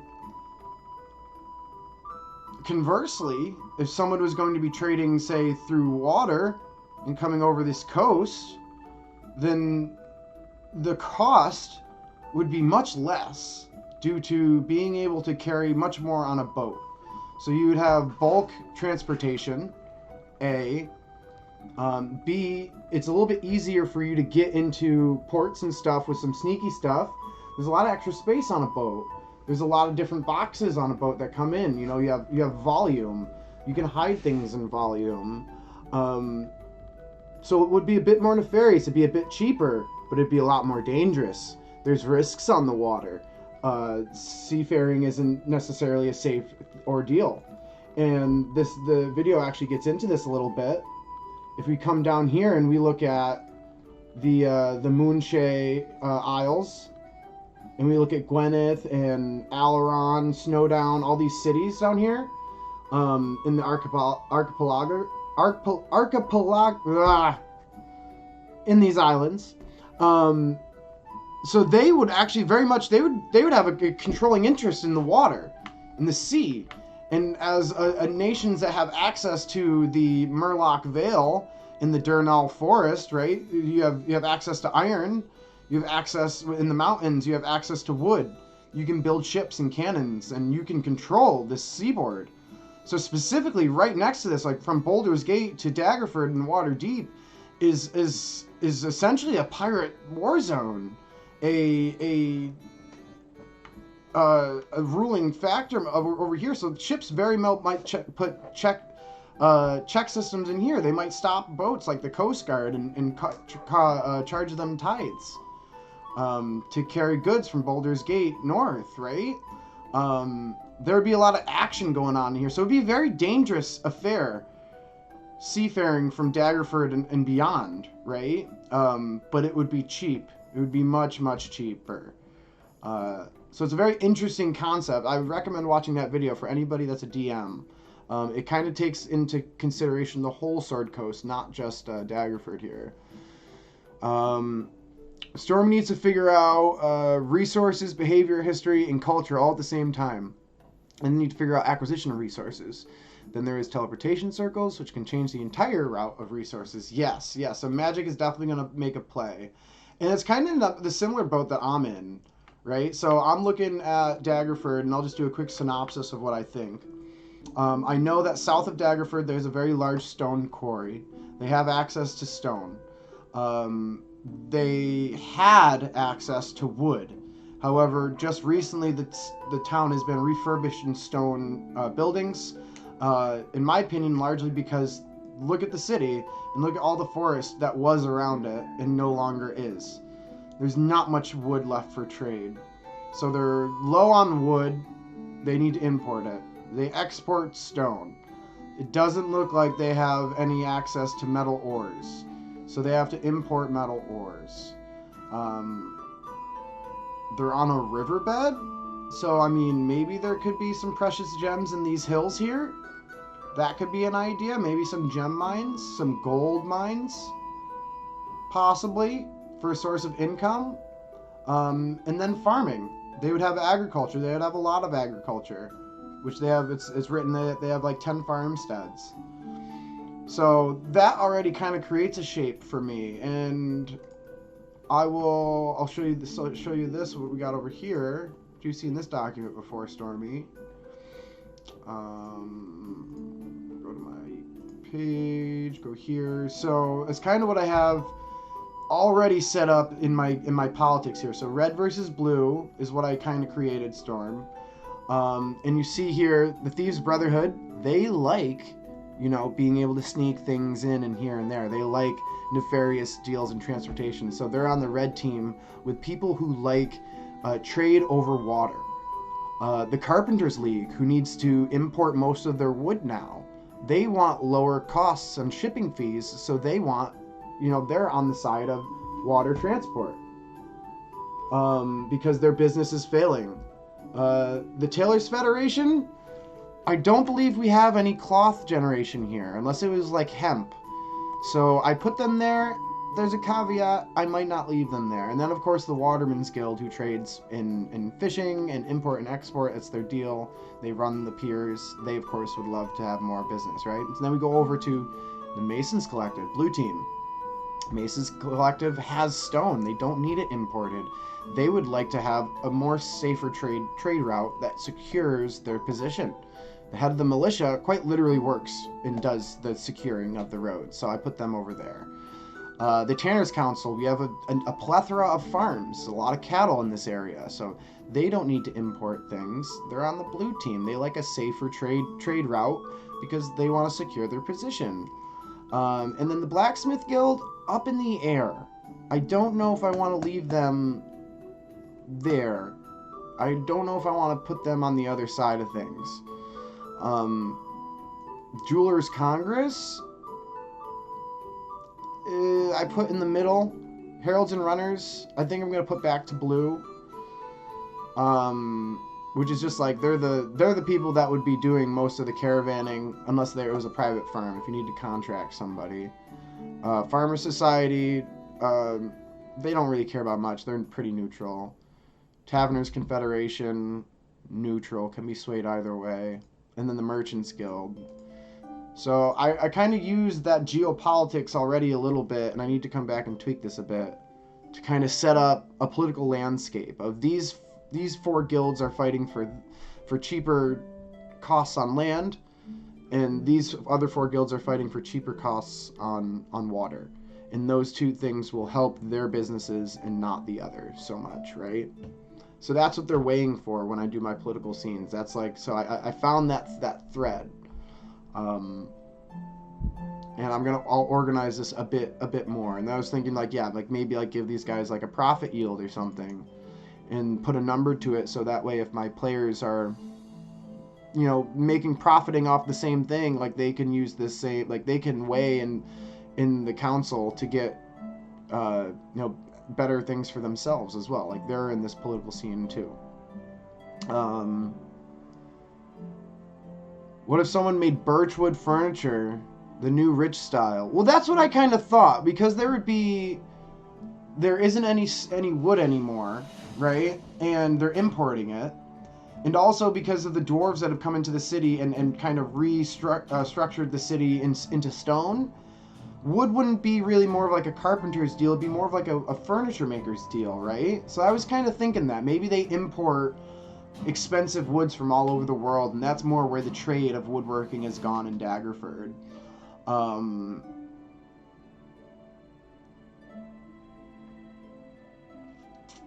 And also, I mean, on that note, somebody could possibly say they wanted to sneak into the Misty Forest, right?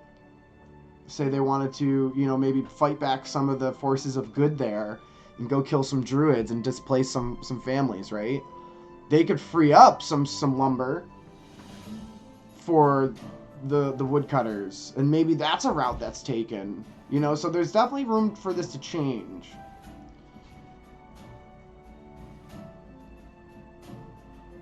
So yeah, I would set up a list, Stormy, in some fashion of each 10 of those countries, and just like I said for Daggerford, like give it a synopsis. Like, does it have food? Does it have water?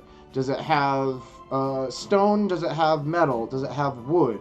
Does it have jewels? Does it have what are other things that it could possibly have? It could have silks. It could have spices. It could have cotton. It could have drugs like opium and cannabis.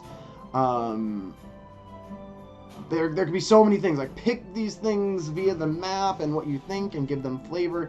And then once you have everybody kind of decided in their own accord in like a micro lens, I would zoom out and I would look at all 10 of them together and be like, why? Who wouldn't like who would need who, and who would want what from who, right? Nice, cool. That's what I like. I like doing things in that fashion, so that way there's no bias. I kind of take my bias of a storyteller out, and I let things play out geopolitically almost. Where these things are going to happen regardless, and now let's put story to them, as opposed to giving them resources and things based off of the story I want to tell. And what ends up happening, I think, in that aspect, is you get a more natural story that makes sense and has less holes.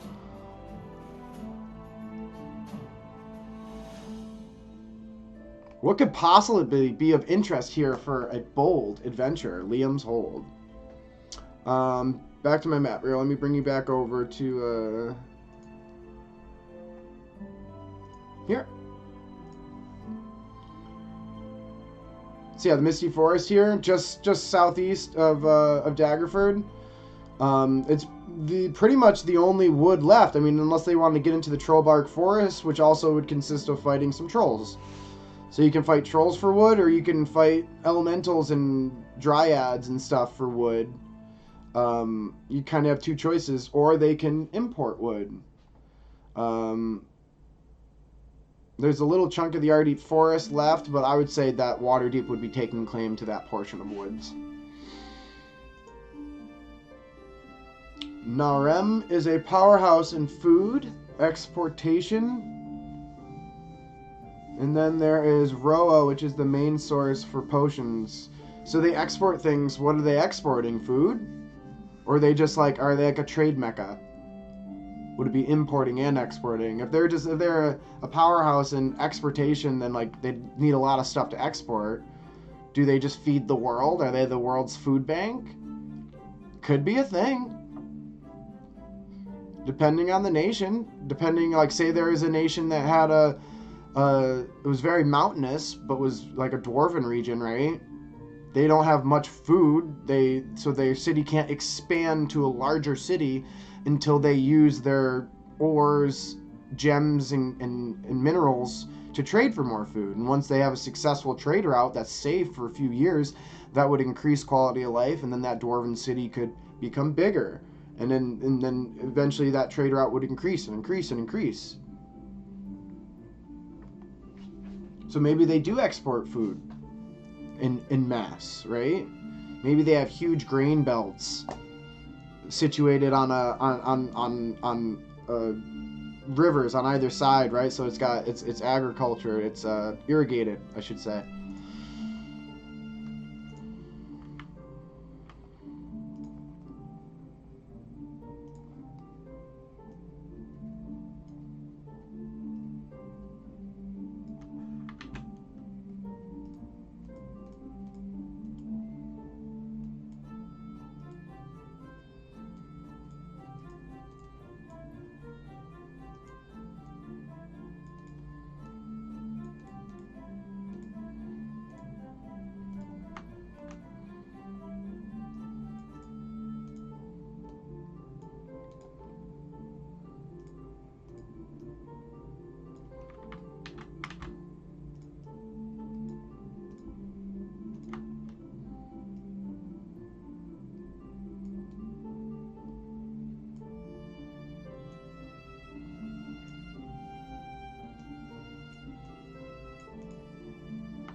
Yeah, very much. I mean, a war would interrupt that type of. It's a very fragile supply chain, right?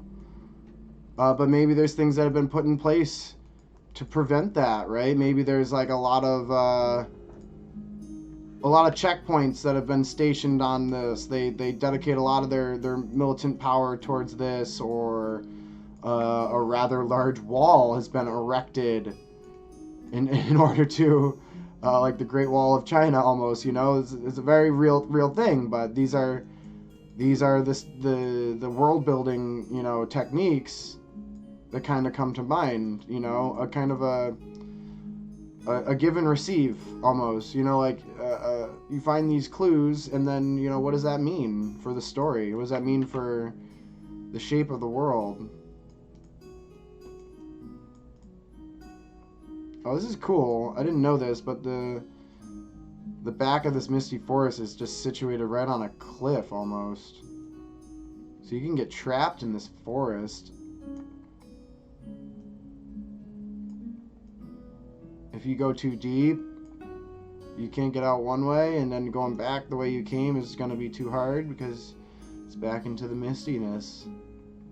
Ooh, we like it. I definitely want to probably use this for my players at some point. And like I was saying before, so that's very much going to be a storytelling prompt for me for quests. So like if they ever are talking to the Carpenters Guild and they're looking for work, they're like, oh well, I mean, I don't know. I guess we've been meaning to try to get into the Misty Forest for some time, but a certain dryad just won't give up. Be nice if somebody could get out there and get rid of her. What do you mean by get rid of her? Well, you don't need to ask the specifics of things. We just pay when the job's done. And kind of give them a moral obligation to maybe try it or not try it almost. Let the players decide. I don't decide. We do what the players want to do.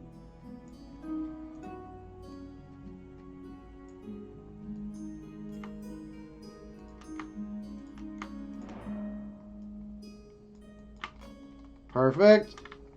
Yeah, so just giving it a little color code. Doesn't it look great?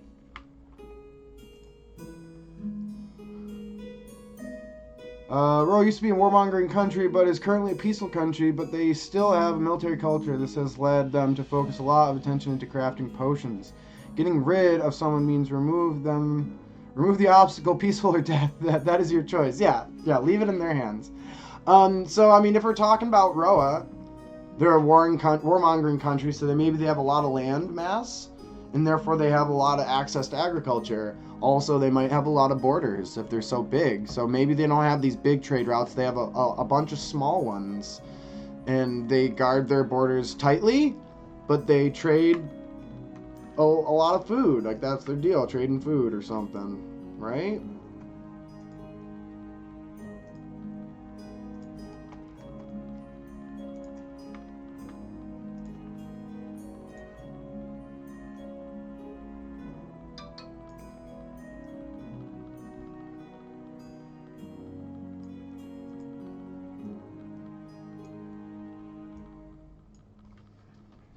Jezebel, get your butt off my phone. Hey, don't attack me!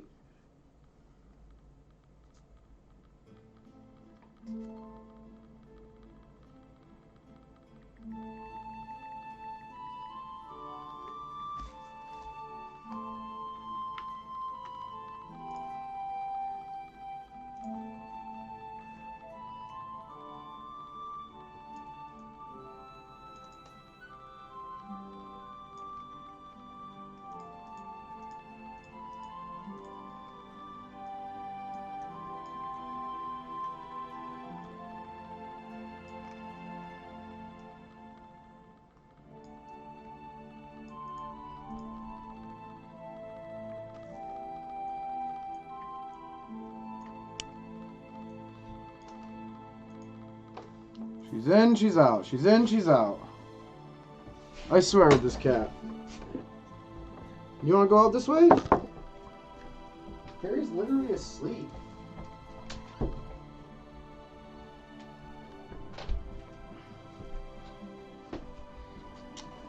the mischief maker is asleep.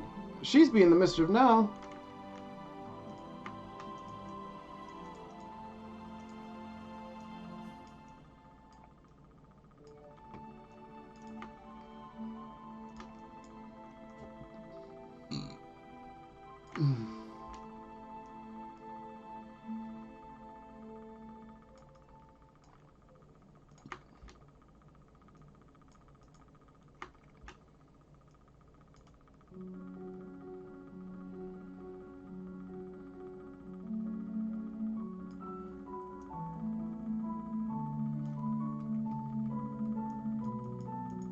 La, la, la, la.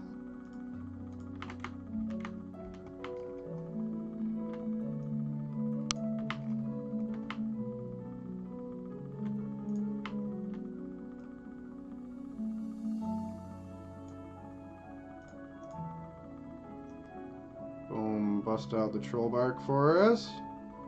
In yellow for trolls. I don't know why I chose yellow. It definitely couldn't be green because it's the forest, but...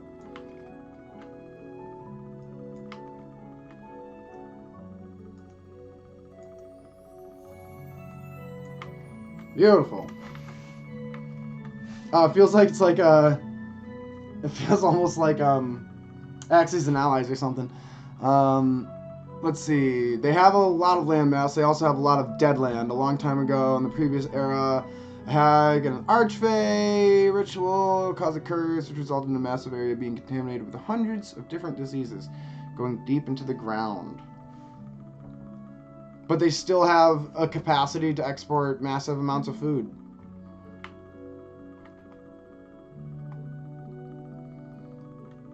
Let's say blue.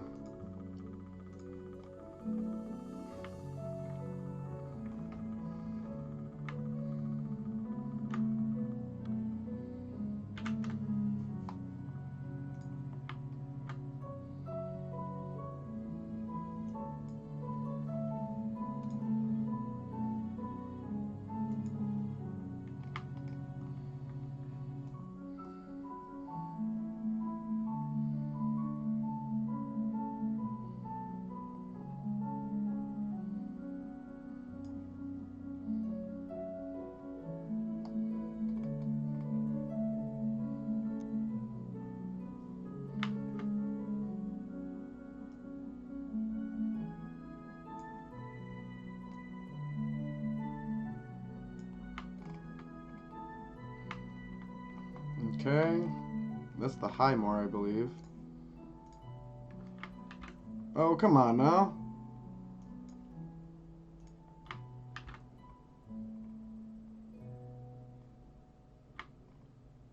Where don't I have it connected?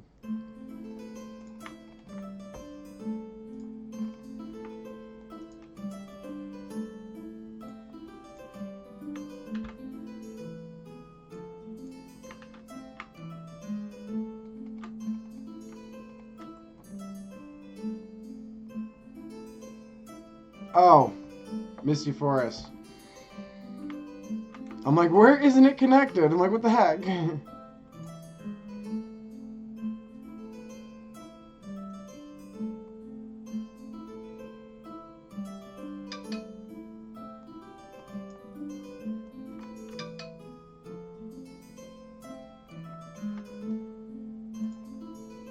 There we are.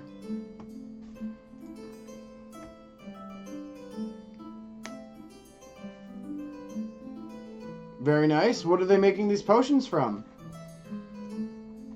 My first question. What are they making these potions from? How do they make so many potions? Why doesn't anybody else have potions? And why are they buying potions?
There we go.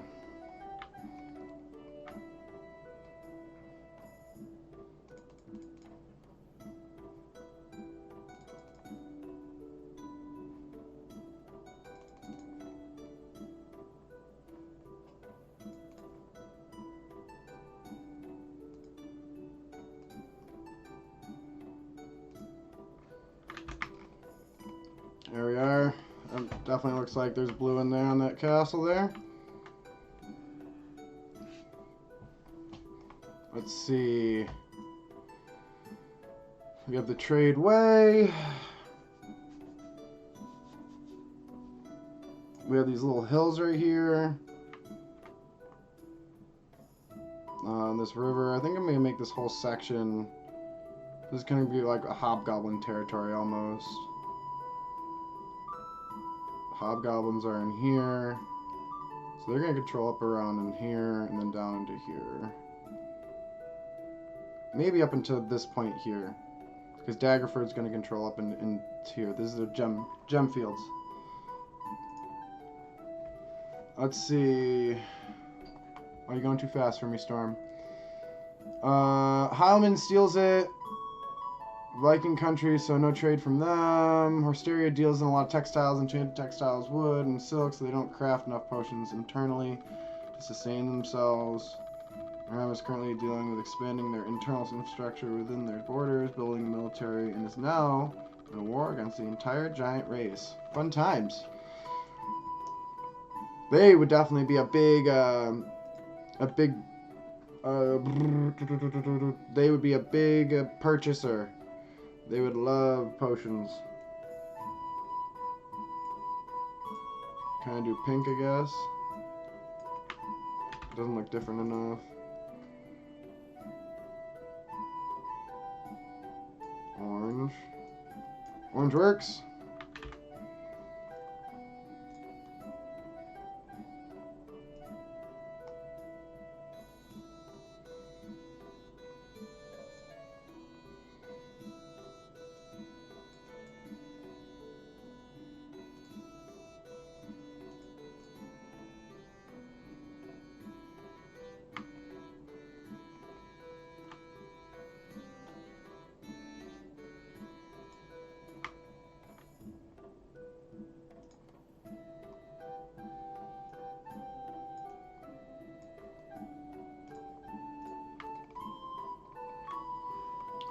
There we are.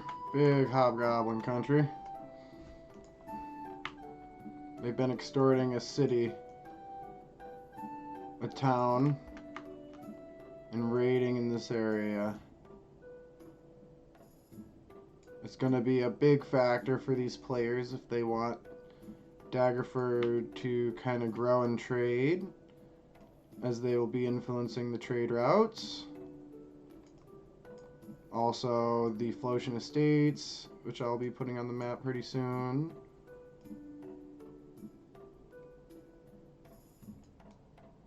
Yeah, so I was actually just making the map that I need for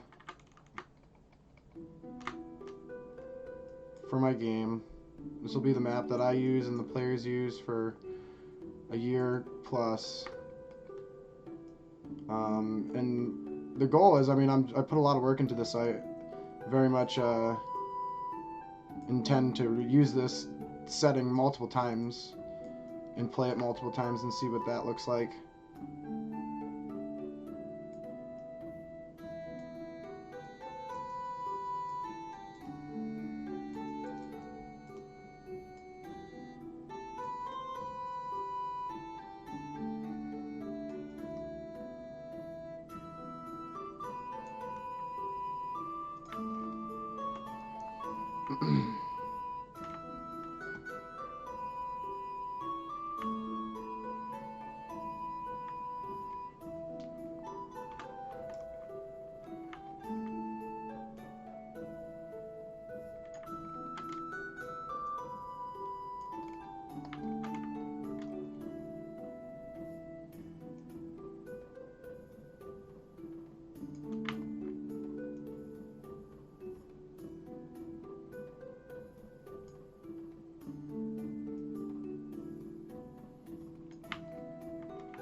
don't think they would control these fields.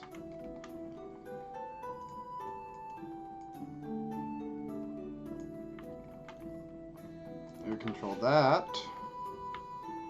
And... oh, undo that. Oh, we gotta go free up Succumber too. They wouldn't control across the river. They would control this side of the river.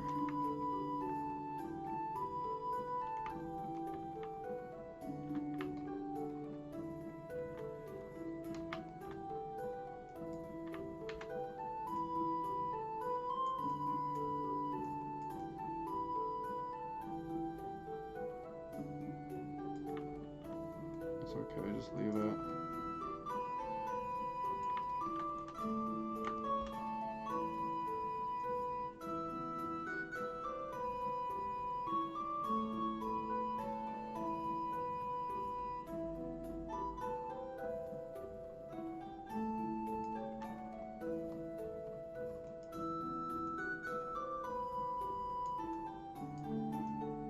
There.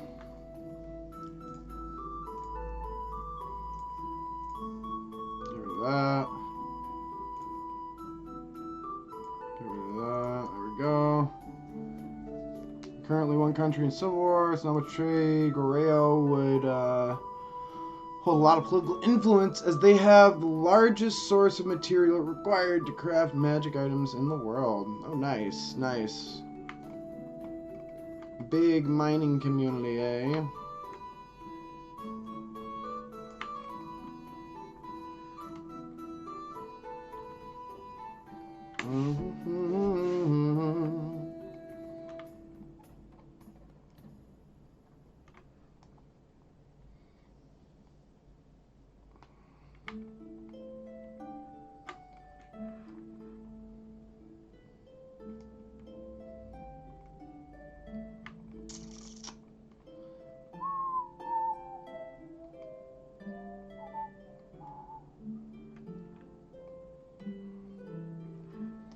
Let's say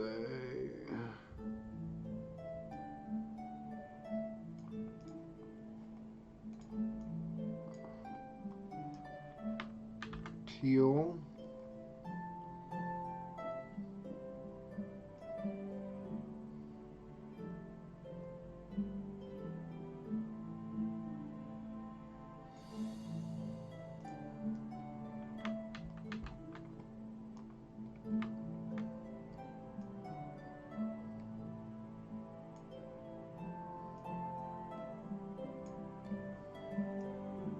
Have them run along the edge of this woods here.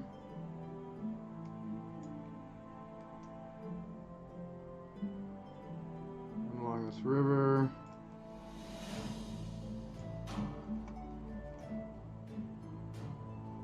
They're going to control that portion as orcs. The Flotian Estate section, and then around water deep.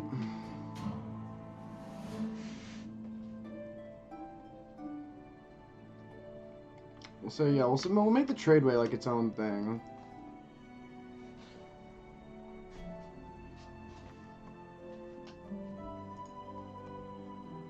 Who did return had to sadly disappear due to their certain risk. I figured out they had lost.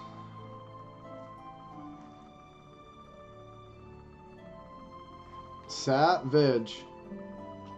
You got some good history points there for your civilizations and stuff, though. Let's see.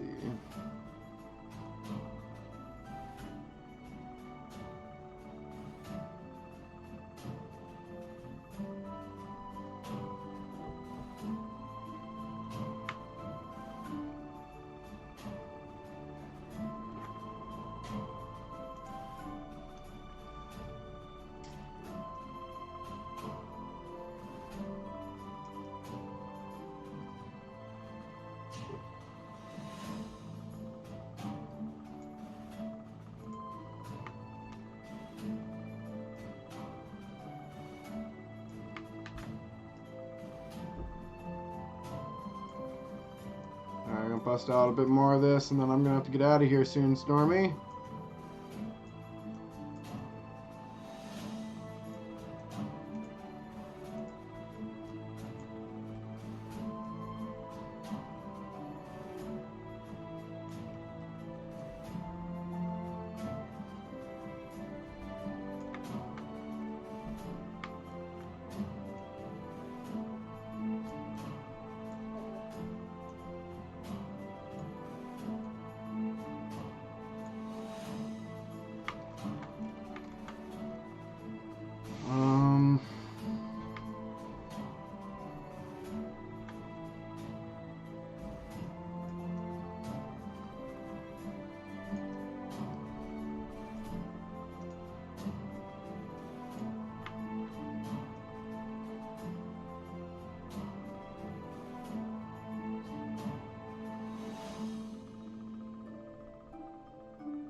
There we are.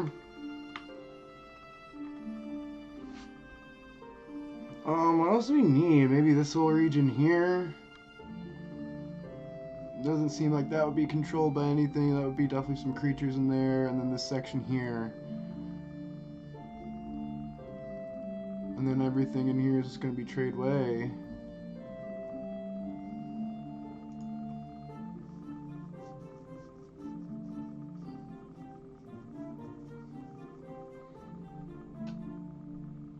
Nice, kind of like a soul. Have you ever played a Dragonlance? Dragonlance has a vibe like that. Oh, you know what I can put here? I can put green.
Loving it, loving it, loving it, yeah.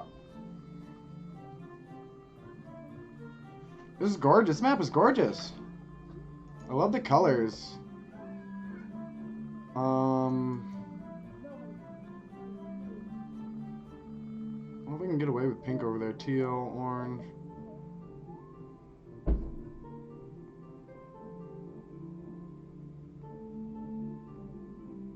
Another color I can use.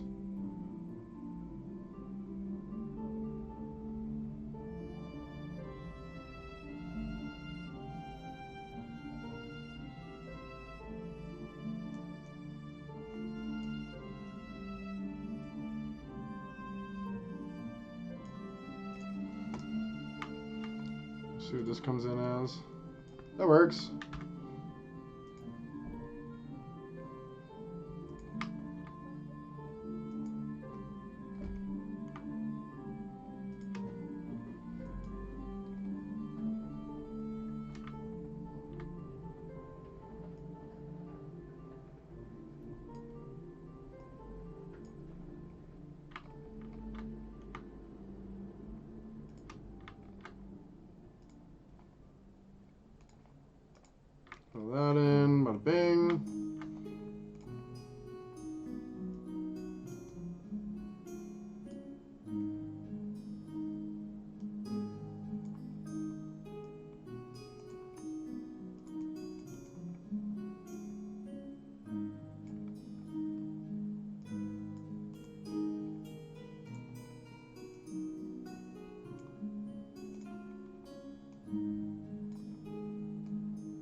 Beautiful.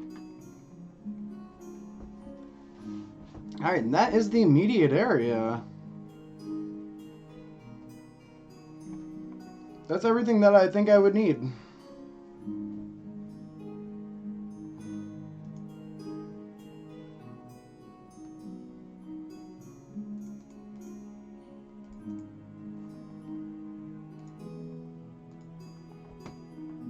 Alright. Let's see.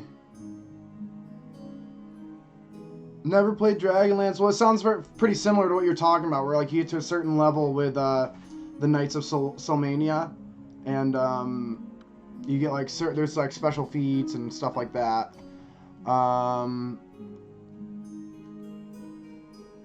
15 is a hard limit due to past cycles changing the laws of the world, putting more limits on potential. Though clerics have higher rate of reaching level 15, they also have a higher rate of going above level 15 because I made an in-world rule that a tiny divine spark is enough to raise the limiter. This is Pathfinder, right? Level 30 is the absolute highest a mortal can reach before becoming a deity. Does Pathfinder go to level 30? If they possess the body of someone holding it.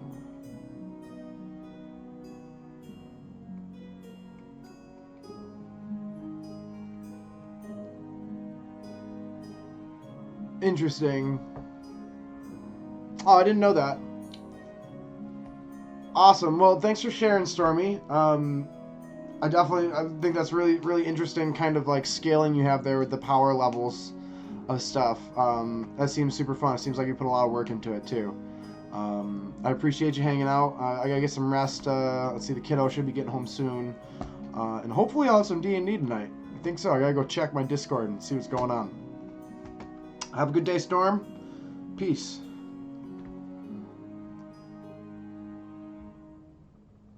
Oh, yeah, man. Always love having someone to bounce ideas back and forth off of. It always helps. We'll see you soon, Stormy.